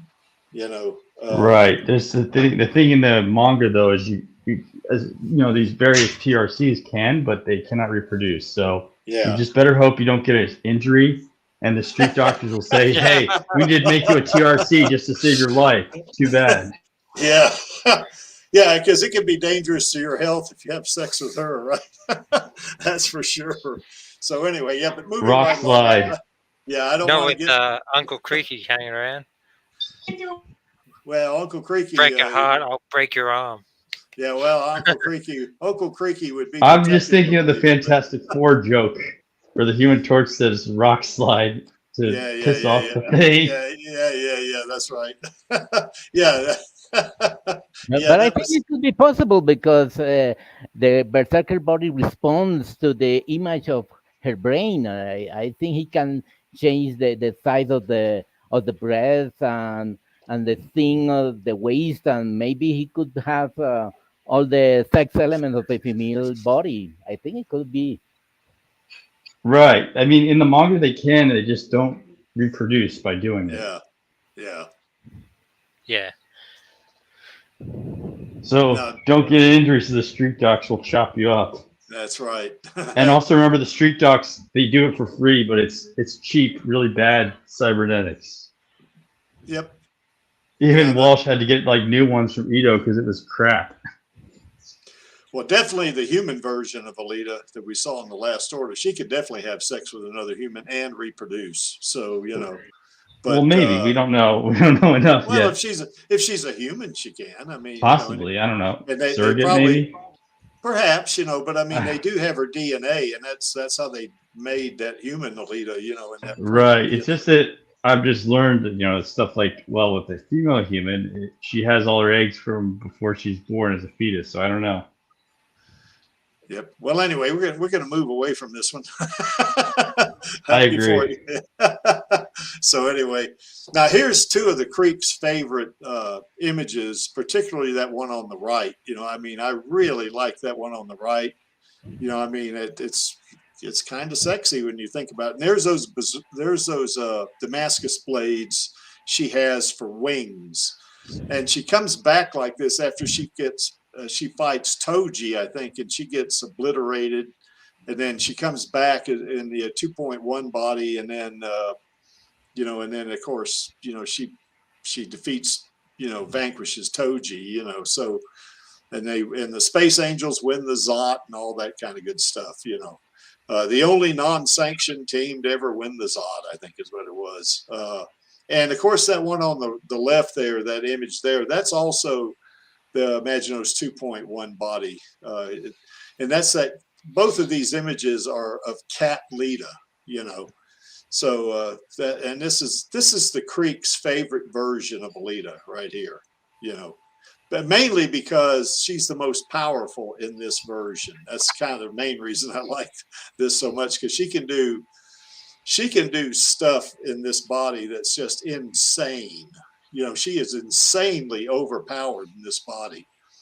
As a matter of fact, I did a extended version of that one video I did of Alita versus Thanos. And I did the extended version. I got a comment from somebody that said he didn't even need to see the video because he says Thanos is going to win every time. And my response was, well, in her berserker body, probably Thanos would win. But in her Imaginos body, this body right here, more than likely, and I mean by a lot, Alita's going to win because she's connected to Melchizedek, I guess the supercomputer on Jupiter, I guess the black hole, the singularity. So, you know, she can run millions of scenarios instantly, because in this version, she's got a brain chip. You know, she doesn't have a human brain here. It's just a brain chip, but it does have all of her feelings and all that. So her sentience is still there, you know, so she still very much has that human-like quality. But the fact that she's now networked into these two supercomputers that has the power of a black hole behind her. And then, of course, in that one version, in that, I guess that side story, even in her Imaginos 1.0 body, she could move at relativistic speeds. Just about any creature is not going to stand much of a chance with her in this body, because it's going to be so powerful, particularly since she can move so fast. You know, they can't react to it. You know, you know, anybody that knows anything about physics or anything like that, you know, as you're moving close to the speed of light, when you're moving that fast, the things around you appear to be frozen, you know, and you know, she could literally do anything she wanted to anybody at any time if she's moving at that speed. And of course, having all that power and all of that processing at her, you know, at her disposal, this is going to be pretty potent stuff. You know, this is godlike, these kind of qualities, I think. Anyway, any thoughts, guys? I mean, we've had some debate on other streams about whether she can move at relativistic speeds. You know, I personally think she can, you know, because she is connected to the black hole, you know. But what do y'all think? She just wouldn't do it anywhere near Earth. That's why she'd destroy it. Yeah, I Take mean, a huge chunk of it with her. well, since this is science fiction or fantasy, you know, the Flash would be the same thing. You know, him moving at speed of light, you know, he's going to, in reality, he would, you know, he would just literally ignite the atmosphere, you know, going at that speed, you know, and he'd either do one of two things. He would either run off the planet because he's going more than escape velocity by millions of times. And he would also, I guess, you know, his mass would increase going at that speed. He might sink to the core of the Earth. We just don't know, you know. But I think that would be the same thing here. We did another stream where we compared her speed with you know, the Flash, Superman, and Quicksilver. You know, and that was a kind of a fun stream too. You know, so but anyway, I think in this body right here, I think she'd be way too much for Thanos, I think, or Darkseid or Steppenwolf. I think all three of those guys would go down, you know. So anyway, my opinion. What do y'all think? Now, let me ask you something. The microreactor antimatter hair is included in this new body? Say again, Alejandro, I didn't catch all that. Yes, my question is that the antimatter core is that this is the question is this is included in this Imagine's body 1.0 and 2.0. Well, I think that antimatter microreactor that core that she had was before she had that before the baby bomb incident. And maybe Angelus or Chaos or Do Not Stand By can help me out with this, but my feeling is probably that was destroyed. Am I right or wrong? I think it was destroyed when she lost the Berserker body. Yeah, it's just a thing in the movie. Yeah. So I don't think she's got that core in this body, but she doesn't really need it if she's connected to the power of a black hole. I mean, that's going to be millions of, if not billions of times more powerful than that antimatter microreactor. In Star Trek, the Romulan extra large warbirds have the black hole core. Yeah. Yeah. Can you imagine the newtons of energy that'll be coming off that thing? Oh man. You know, Hybrid's got an interesting question here, kind of related to the last body. can she produce hormones like estrogen? Because, you know, his point is that male cyborgs, or those that consider themselves males, I guess, can produce some kind of testosterone, you know, so they can, you know, do some very pleasurable stuff that they have with prostitutes and stuff like that. Look at Japan's dream, but when he was dying, that gives you more info. Yeah. Yeah, I don't know about that, Hybrid. If she, you know, if her body would produce a hormone like estrogen. Now, what I would say is at the very least that cyber blood, you know, it contains all kinds of stuff. It's not just nano machines. It's got lubricants in it. It's got other kinds of mechanized kind of support materials, you know, kind of like our blood. You know, our blood has lymphocytes, leukocytes, red blood cells, in other words, you know, stuff like this, you know, all kinds of different cells. My thought would be that her cyber blood would be similar in function. And, you know, we do have even hormones, we have proteins, and Maxie should be on here because he could do a better job. Oh, you can make bacteria produce them. Yeah, but my Bacteria point is are just really simple, and you can change their genetics very slightly, and they'll produce like insulin, testosterone, estrogen. All that. They do it. And my thought was, though, is that Alita would probably have something similar to this in her cyber blood, and that might help configure her body to her self-image. You know, in other words, it would have a similar function, say, to estrogen, which kind of makes her appear female, you know? So I don't Possibly. know. Yeah. Yes, that's right, Sin of Sanity. Cyberplasma. Yep. They obviously clots too, so I don't know. Yeah. In addition, that cyber blood also protects the organic part of the body. You know, I mean, it can repair even damaged organic cells. You know, so it's kind of a multifaceted type of thing. So. Well, this is just Martian Memory, but in Martian Memory, they made more berserker bodies from the berserker blood from Alita. Yeah. They found like little bits of blood here and there. Yeah. And that's how they did it. Yep. So somehow these berserker cells have information you can replicate. Yep. It's like DNA. Well, that's right. Those berserker cells are quite adaptive, aren't they? I mean, they're like von Neumann machines, aren't they? Chaos, I guess. Yeah. Yes. Except they can do more than that, even, I think. So.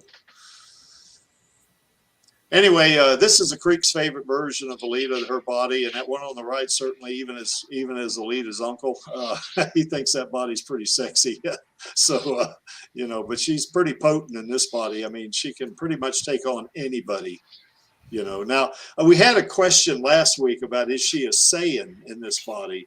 And my thought would be maybe up to level 1, you know, the first level that Goku gets to. But, you know, there's many levels of Saiyans. Like, was there like 13 levels or 20 levels or something like that? My thought is that she's not at that highest level of Saiyan.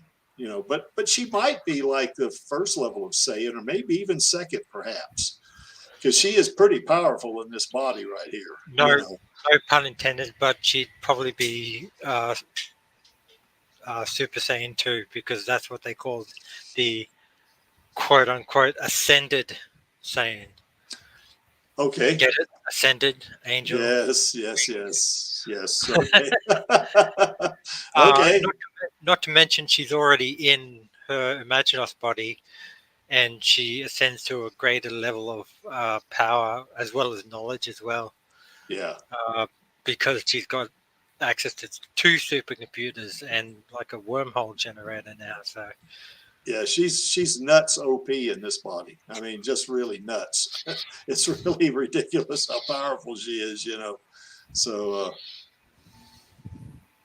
and this body, the Creek's glad that she is his niece. So anyway. Well, okay. I don't understand what is the function of the a cat tail in so powerful body. Yeah. Yeah. I think it's not necessary. I don't know what Oh, is I don't know, Alejandro. The creek likes that cattail. So anyway, that's it's just kind of a cool thing to me, I guess. So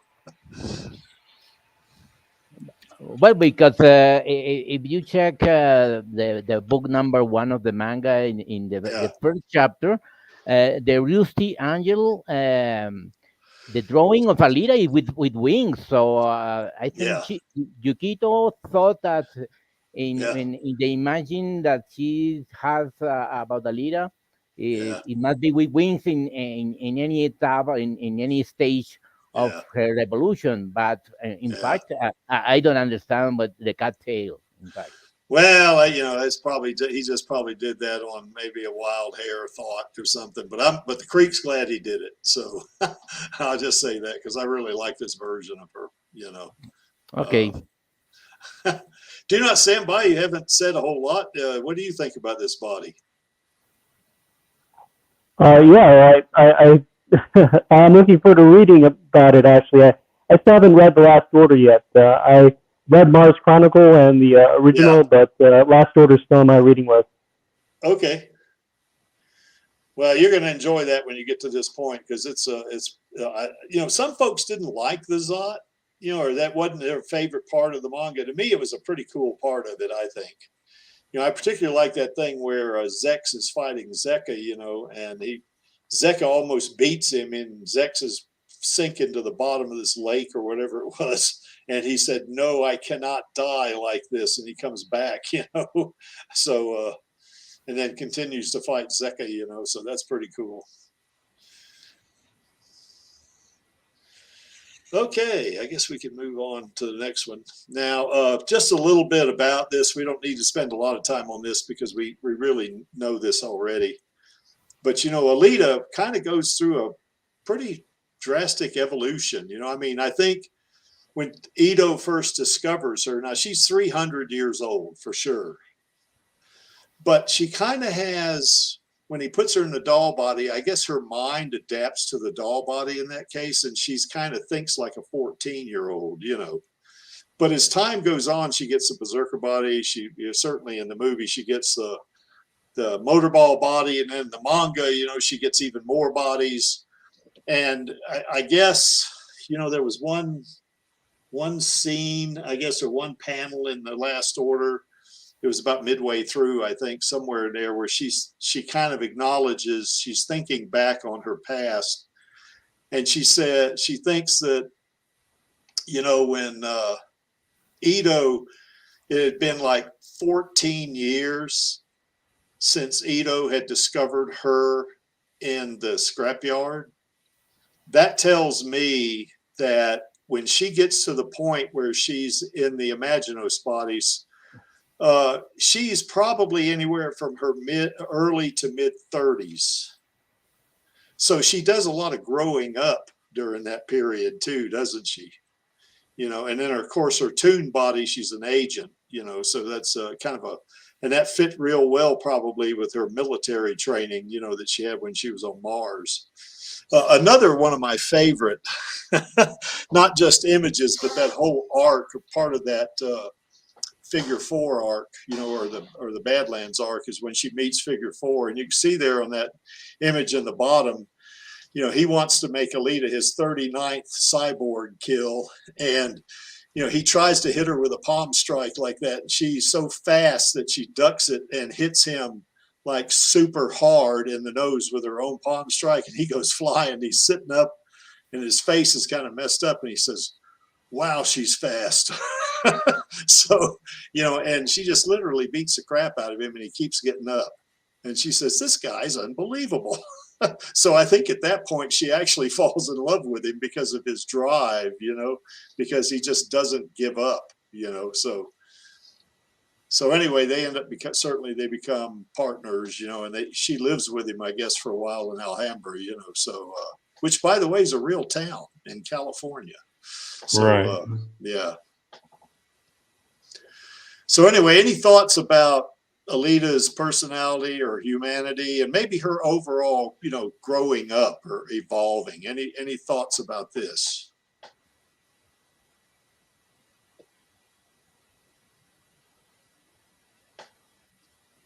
Oh, I think this stage that you list in this slide is very complete. It's a total evolution, and how to synchronize the thoughts, the brain with the Mhm. body, Yeah. and in the evolution is so fast that I think uh, her mind is adapting from the circumstances, from the bodies, but it's always looking for what she really is. Uh, Yes. in that is development, that's where she finds the berserker body, and that is the point that she says, "This is who I am." When Yeah. it's in the clinic of Dr. Ito. So I think this looking for how to adapt. What is she thinking? What is the maturity of her brain? What is exactly the body who adjusts all the dimensions of her humanity? I think it's a very interesting development. Yeah. Yeah, I agree. I think that, particularly when she gets in that, when she's embodied, in the berserker body, you remember Gearhead tells Ito, looks like she's a little older than you thought. Yeah, no kidding. Sure. So, yeah, and that's just part of that brain, working with the body, I guess. Sin of Sanity has a kind of a cool thing here about what Karula thought of Alita. When she met her, I guess she kind of expected her, like he says, a Jedi Knight. Now, probably Alita was a much better fighter than most people around her, certainly that were inferior to her in ability. But Karula, is pretty damn badass. And to her, it was like Alita was like, God, she's not near as good as I thought she was, or something like that. And I guess Karula would have killed Alita if she hadn't realized that she's going to get the fate of Morgana, So, and then that she kind of, kind of didn't want to do anything harm her or something like that, at that point. But Karula was pretty tough herself, she's probably really badass, So. But I agree with the mention of Sanity about the Jedi Knight, because the phrase of she mentioned in the Kansas bar about the I don't stand by in the presence of evil is like a mantra, like a special, very special phrase of the person that recognizes the evil and the goodness. And I Mhm. think it's a very spiritual and very deep preparation, not only like a warrior, but or like a monk, like a very special Yeah, human yeah, being. yeah, for sure. Hmm. Now, when she met Karula, she was in her Imaginos 1.0 body, wasn't she? Or was she in a tuned body? I don't remember. It wasn't Imaginos, but it wasn't. Yeah, Is that? it It's when wasn't she the. had the Yeah, she didn't have the. that kind of coat and Yeah, yeah, yeah. But she didn't have the. She wasn't in the 2.1 body at that point not the kitty. No, Yeah, because I think if Karula had met her after she got the Imaginos 2.1 body, she wouldn't have thought that, you know, because of the, her extreme power at that point, But anyway. Okay, any thoughts? I guess do not stand by. You wouldn't mind your daughter growing up on a similar path like this, becoming a woman, would you? No. I think just her arc is amazing in the movie. Yeah, Going from somebody who's wide-eyed and learning about the world around her to uh, making a change in that world and being sharp enough and being having enough heart yeah. to go up against all the forces that were against her. And Oh, yeah. I really want to see the continuation of that arc in Oh, the right. movie Alita. Yes. Oh, we want that sequel. And the Creek wants like 5 or 6 movies. That's what the Creek wants.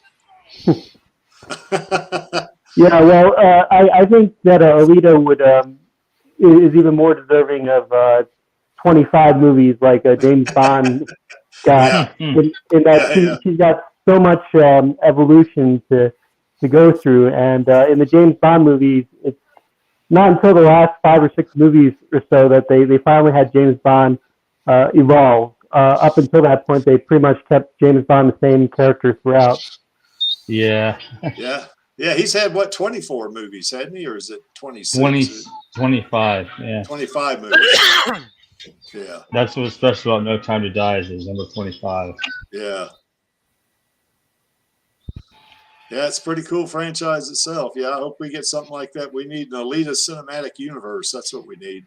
So, Although to be honest, James Bond has been like reset. How many? Like 5, 6 times? at least, yeah, yeah, the original James Bond under Sean Connery, which I really liked a lot, but you know, I like Daniel Craig's version better. I think it's more to the spirit of Ian Fleming's original books, because he's, you know, Daniel Craig in those movies he's more athletic, you know, than it's kind of like what James Bond is in the books, you know, in at least the original books that Ian Fleming wrote. So anyway, that's another story. Okay. Now let's talk about Angelus's favorites. This is some. Now he had already had one favorite that we showed a while ago, and that was the Imaginos 1.0 body. But Angelus, you want to talk about these? Yeah, I just like these ones because the first one, I believe, was still printed even in the Kodansha translations. But I've only ever read bit pieces of the Viz translations, and I sort of enjoyed that more. So Okay. when I first started out my leader journey in the manga, and Yeah. I discovered that there were other translations, Yeah. that I discovered that there were covers to go along with them, and I thought these were just all that much more cooler. Yeah. So You know that's that why- one. That one on the right reminds me of a piece that that I guess Cran did. She did one where Alita was half human, half machine, like that, didn't she? Yeah, and that's why I chose that as an inspiration behind the commissioned piece. So, Yeah. Yeah, I don't know, that's something about the wings, because like I said, those two obviously had the wings with a bit of a mechanical or metallic feel to it, as did the manga panel itself as well when she came back from Jupiter. well, that one on her right, that looks like a real wing, doesn't it? I mean, that looks like a real angel wing right there. So, I mean, there's nothing metallic about that wing. No, yeah, that's correct. Yeah.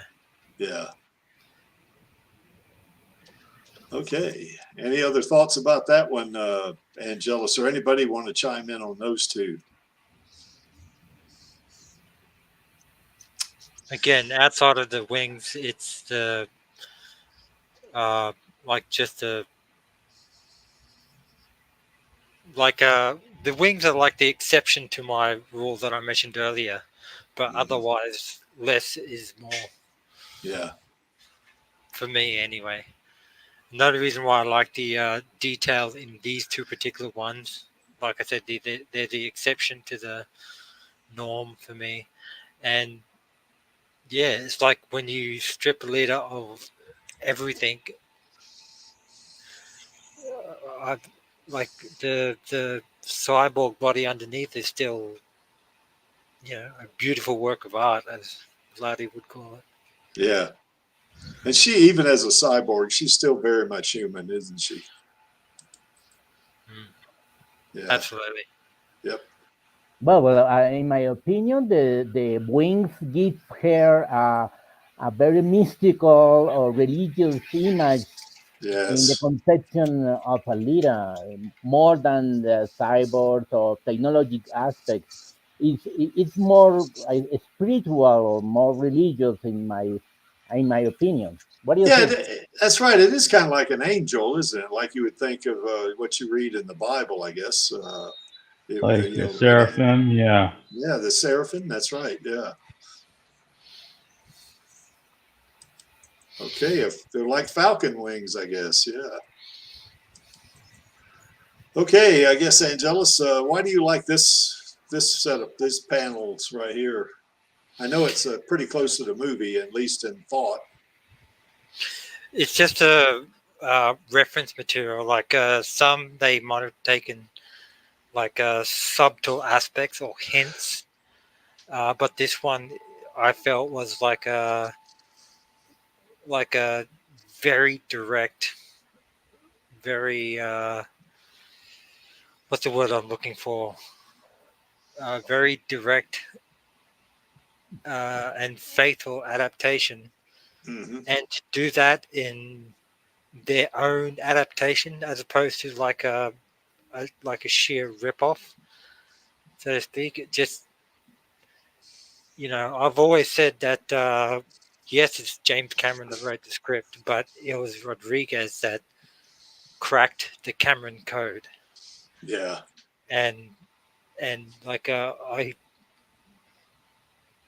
like it's like examples like this where you know you can change from Makaku to Grushka, Yep. but the whole living pendant scene was still Yep. like it's right there. Yep. Yeah, even to the wording, to hear her voice pleading every moment, of the day, or every day. He said it every moment of the day in the movie, but yeah, They even kind of transcribed the I guess the text, didn't they? Even well, Leda Calligridis did say that they did, they used a lot of the stuff out of the manga, from in terms of the dialogue. I guess they did use a lot of that. So Well, like you think when you try to I guess the best word to use is contemporize uh, works like Shakespeare, which are like 400 plus years old or however long his writings have been around for. Uh, that's like obviously several centuries apart. mm-hmm. Like it'd be a different dialect, different type of English, if you will, just different Mm-hmm. everything, different era. You know, funnily enough, I'm pretty sure even back in the Shakespeare days, they had guys playing in female roles, and Yep. They yeah, did until I believe it was some point in the early 17th century Yeah. that they changed that. Yeah. So they let women act. but yeah, but when you're talking about translations, like of course you're going to have like vast differences between like word for word Shakespeare and what we hear today that would make sense to us. Yeah. Like all the I'm going to butcher it, but all these like thou, that, Yeah. whatever. I have like what the f does that mean? Yeah. You'd have Yeah. to literally Yeah. translate it for me. Yeah. But I mean, when you do, it's like, wow, that makes that scene pop out for me. What it did for people 400-500 years ago, Yeah. and that's what I love about something like this, because they translate something from written and I don't know how they do it, hand drawn manga into a live action with 21st century CGI technology, and it's just it's the like me and Vladi always say, it's Alita is the friggin' Mona Lisa of the 21st century, Yes. and this is just one of many examples. Yep.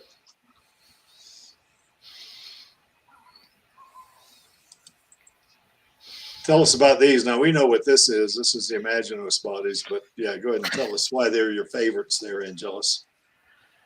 As I said, there's always going to be exceptions to the norm, and like I said, while I still do love the Imaginos 1.0 for those reasons, but I mean, just this is a scene where she comes back after, she gets space punted by Toji, and then basically both Melchizedek and the Jupiter supercomputer's like, well, all right, here, have a 2-for-1 supercomputer special. Yeah, and a little bit of, and just we'll let you hook into the black hole too while we're at it. Yeah, who cares about this like homegrown 240 volt power source that you plug into the wall? Just have the power of a black hole, and this is the result. And like it's Goku going Super Saiyan for the first time. It's the ultra instinct of the Alita world, and you usually associate angels with wings, and that's why I say like the wings in particular are my usual exception. And it's just awesome. And the one on the right in particular, it's just,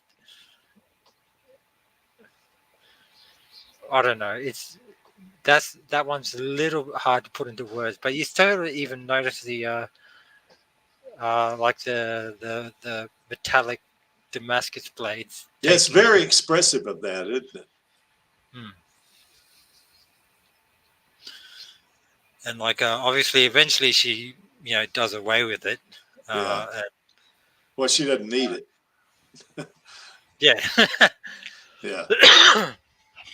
When you can move like it near the speed of light, it doesn't matter if you have wings or not. You're just going to be moving in that direction, and nothing is really going to stop you. Yeah, that's right.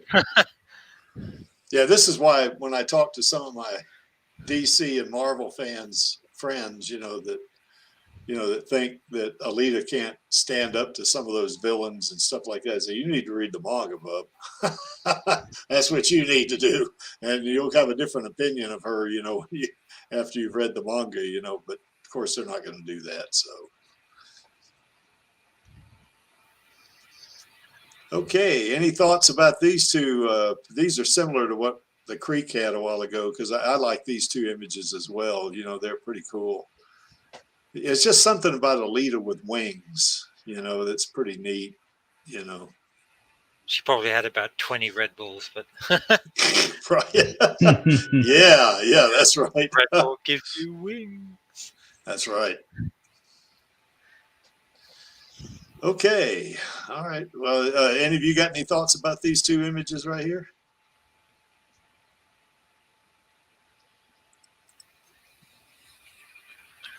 All just right. that they look awesome. That's nice. Okay. Well, did we miss anything, you guys? I'm sure I missed something, because I can't put the entire manga, all the images in there. Is there any image that maybe you liked that we didn't have there? Any? Alita Red. I'm just saying Red because that's the one on Mars, Mars Chronicles. Yeah. She's got the red and white. Yeah. Which kind of works with the rust soil on Mars. Yeah. At the beginning of the stream, I said I wasn't going to consider the Mars Chronicles because, that's going to expand the scope quite a bit of the presentation, and that's but you know what, though? Really that's would, something we could cover that. It's worth mentioning. Yeah. Oh, sure it is. Yeah. That's something we could do. And I was gonna add some images, but first I need to do the image comics characters first. Okay. Did you I want need to that share? presentation. I will do it. Okay. Are you going to do a video on it? Oh, Chaos? Yeah. I was gonna mention too, just the 1.5 from the video game. It's similar to the regular Imagineers, but she has she has golden bracelets and golden boots, and the kind of orange jacket, which makes it kind of interesting. Yeah. Wow. Plus, she's got compartments in it. So she can open her legs and arms and store things in it. Oh yeah, that's right. Yeah, we talked about that last week, didn't we? Yeah. Kind of makes her like RoboCop. Yeah, I guess we did. Yeah, pretty much. Cool. Well, I know one thing. Even though I might have missed something, Alita still loves her Uncle Creek. Or, yep, she's my niece, or my adopted niece anyway. And of course, here's our queen right here, and that would be Rosa. Wow, she's pretty in that picture. But yeah, you know, this is #1 actor in Creek's book right here. So and Yeah. every time I see a tweet or a post on Facebook or Reddit or something, well, not Reddit, I can't give her 4 hearts there, but every time I see a Facebook post or a tweet, you know, I always put 4 hearts on that thing, you know, because Rosa is #1. Absolutely, that's correct. Yep. Can See you that? DM me that picture later on? Yeah. Yeah. Every time I throw one up there, Angela's, oh, can you give me that picture? Yes, absolutely, I can. Yeah, I got a ton of these pictures of Rosie. You know, I get from various posts. You know, because I like to put them on the end of the stream here. You know, so and Rosa is I mean, she's not only a great actor, she is, and I think she was done ignored. You know, in the Oscars, but that is that one beautiful lady right there. You know, so. You know, anyway, #1 in Creek's book. So that there you have it, you know. And what was that one tweet last week, you know, about somebody sent me tagged me on something on a tweet that says, Creek, your niece is being drop dead gorgeous again. It was a picture of Rosa doing something I can't remember. Well, Rosa's not really my niece, so you know, but well, I guess she I is forget what Alita. picture it was, but that was me. Oh, is that you? Yeah. So yeah, she is Alita. So yeah, I guess maybe she is kind of like my niece, but not really, you know. So, but she is our queen, and we really appreciate her a lot. I just wish they would do one of those undone things here in Denver, Colorado. If they do that, I am there. I am there for sure. So you know, if they do that, because Undone's coming out, I guess, the end of the month, I guess. How long ago was that other one that was apparently close by? And how close by was it? Well, it wasn't that close by. It's about, you know, it's well over 1,000 miles from here. But, you know, the idea was originally I was going to teach a class in Dallas, Texas. Oh, that's right. Yep. And they canceled the class. Well, they didn't cancel it, but since, you know, we had a kind of a low participation, they converted it to an online class, which means I don't get to travel. Because I was going to tack this on the end of the trip, you know, because I teach the class, proctor the exam on Friday, then I could fly down to Austin. It's not that far at all, you know, and then go to the Undone thing and then fly back on Sunday and be back to work, you know. So, I mean, it would have been great, you know, but like I say, things didn't work out. But she did have another one. I guess it was a week ago or so, another Undone, you know, type of little get together there, similar to what they had in Austin, in Los Angeles. So, you know, and of course that's even further away from here than Austin is. So, but I hope if any of them see that, oh, let's do one in Denver, because if they do that, the Creek's going, because I won't have to travel or anything. It's just be on a Saturday. I just take the train down to Denver and go to the convention center and do it, you know. So. Oh, that would be wonderful that you can meet her. That's extraordinary. Well, she's going to be probably pretty busy and all that. I probably wouldn't meet her, but I would definitely get some video of it and stuff like that. That'd be pretty cool, I think. Sure. And I don't know if you have checked, some of you guys, that in some scenes of Undone second part, she speaks in Spanish. Yeah. That's that's here so great. It's wonderful. When she meets her grandmother, she speaks with her in Spanish. It sounds very nice. Yeah, Undone is a great series. I enjoyed the heck out of that thing. You know, and there's you know, I think I put a link in last week's stream. I might put another one in there of the link of the interview that she had, her and the cast of Undone. I'll see if I can hunt that up, and I'll add that to the description of this stream so you can see. And she does talk about Alita. She does. It was really funny. And she says, do you tell these other people, you know, these other actors here, the cast, about Alita? And she says, yes, I do. And then they kind of joked. She said, no, I really do. I say it all the time. I was on Alita. I was Alita, you know. So it was kind of funny, you know. They all agreed with her. Yeah, she does. 4 weeks. for season 2. Yeah. I'll be subbing 2 weeks prior to season 2 release, so I can binge season 1, Yeah. binge season 2, and then if I have time, I'm sort of keen on seeing if the Jack Reacher series is any good, but yeah, they have like a month free or something like that if you sign up, Yeah. and yeah, I'll be doing that, or rather, I'll be timing that so I can binge season 1 and 2 of Undone first and foremost. Yeah. Well, I highly recommend Undone. It is really done well. It is entertaining as heck, and it keeps you on your toes. I mean, it's just the writing in it is superb, you know. So, and Rosa is kind of the main, you know, character in it. Her character, Alma is her name. Just did a great job. I mean, I can't say enough about it. You know, she did just a superb, just a superb gig, on that one. So anyway. A wonderful performance she did in that series. It's extraordinary. It's very good. And in the technology aspect, is like see paintings in oil paintings with her performance during the series. That it's with a Yes. very deep expression and with a very deep conceptions about the time, about the human being, the destiny, the looking for the truth through the history of another person. I think is a very wonderful series, Yeah. and the analysis and the concept of Rosa about the script and the history and the conception of the series is very good. She's very smart, in fact, very intelligent woman. Yeah. She's a great actor. Great. So anyway, if she ever does watch this stream, I hope she knows the Alita Army really loves her to death. So anyway, we do, But anyway, I guess that's enough on that one. That's our queen, and we are always going to be with her, I guess. So anyway, you want to talk about this? Now, you're not the host tomorrow, are you, Angelus? I think Maxie is, isn't he? I think Maxie is hosting next week, and then I'll be hosting the week after, Okay. and then alternate until I'm on work for 2 weeks, and then back to alternating again. Yeah. So, but you're not going to be the host tomorrow, right?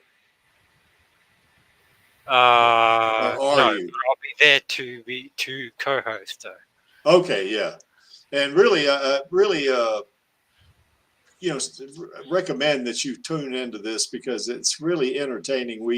Anybody that hasn't read the manga and you say, well, I don't want to get into reading it, all that.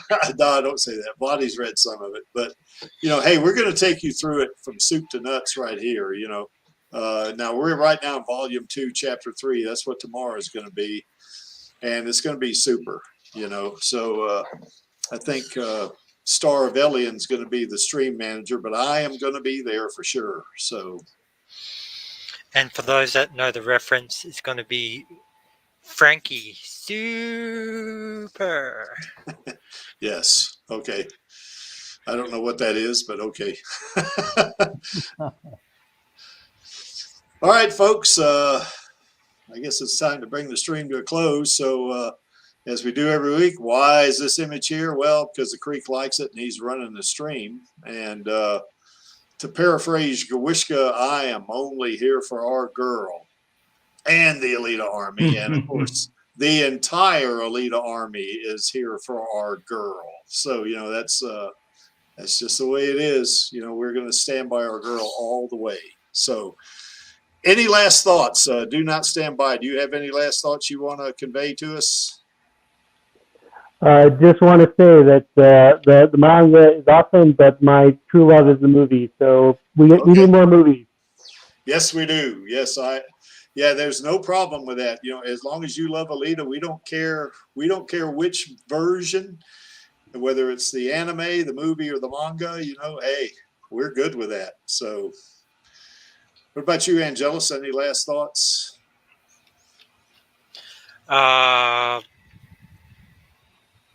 When you DM me that picture of Rosa, Mhm. We'll discuss when later on today we'll start Volume 1, Chapter 1. Okay, sounds good. Now you and I are going to stick around too because we're going to watch Black Lotus, aren't we? Yeah. Okay. Alejandro, any last thoughts? Oh yes, I would like to recommend to all you guys. I don't know if you have already bought books of that collect a very nice art of Yukito Kichiro, with this titled Ars Magna. Okay. Maybe have you checked? You can check it in internet, in YouTube. There are some. There are some videos about that book, that publication, that collect many different drawing of Alita and other Okay. art of Yukito Kichiro. I strongly recommend that you can check it because it's very, very nice, Okay. extraordinary work of Yukito. And that's on YouTube, you said? Yes. Is that on YouTube, Alejandro? Sorry? Is that on YouTube? YouTube, yes, you can Yeah. check it. Ars Magna is the name of the title of this book, this publication. There Okay. are there are a couple of videos that you can check it. It's extraordinary publication. It's very nice. Okay. Okay. Chaos, any last thoughts? Oh, it was nice to hear some things. I probably would have said more, but I don't know. Things Now go on as they you're do going to be tonight. doing some videos coming up here pretty quick, aren't you? There will be some, yes. I'm working on finishing the soundtrack, and I'll do some presentations after the burnt of tax season's done. Okay. So I I recommend it. will be playing some things from Gunner March of Memory, but it's not a priority right now. Yeah. Okay. Well, I recommend everybody go to Chaos Nova's channel. He's got some pretty cool stuff on there. So it's on YouTube. So, I highly recommend it, and drop some comments in Yeah, there and click some I'm likes. puzzled though. It doesn't let me mention you guys in my posts on my community page on YouTube. It's really weird. I don't know, maybe it's a certain number of subscribers. I'm just confused. I mean, I feature the other videos, but it Yeah. seems like only Cranberry or something seems to be. I could use the. I think you're allowed It's you're up to 12, aren't you? Allowed 12, I think, and you have to kind of scroll sideways on that suggested channels at the bottom or something. That's the way I got mine. Yeah, I'm just saying I would like to mention people is an act Okay. in my community thing, but it doesn't seem to do it Okay. too much. I don't know. Yeah, maybe the folks in tech support on YouTube can help you with that. Maybe. Yeah, I'll ask. I can do the videos of anyone though, so that part's not a problem. Yep. So, and of course, the Creek recommends you to come to his YouTube channel. Certainly. So, I'm going to put another video up. Of course, I like, as I always like to say, I'm a whore, and I will put a video up that premieres the same time that the Radio Chaos stream starts. So, and I think Angelus and Maxie get a kick out of me doing that a lot of times. So anyway. Okay. Okay, if there's no further thoughts, I guess it's time to do the old call to action, which is going to be Film No Sequels Baby on my count of 3. And that would be 1, 2, 3. Film No Sequels Baby. Baby. Okay, and we'll see you guys tomorrow on Radio Chaos. See you next week on this stream, and have a good one. Thank you. Thank you.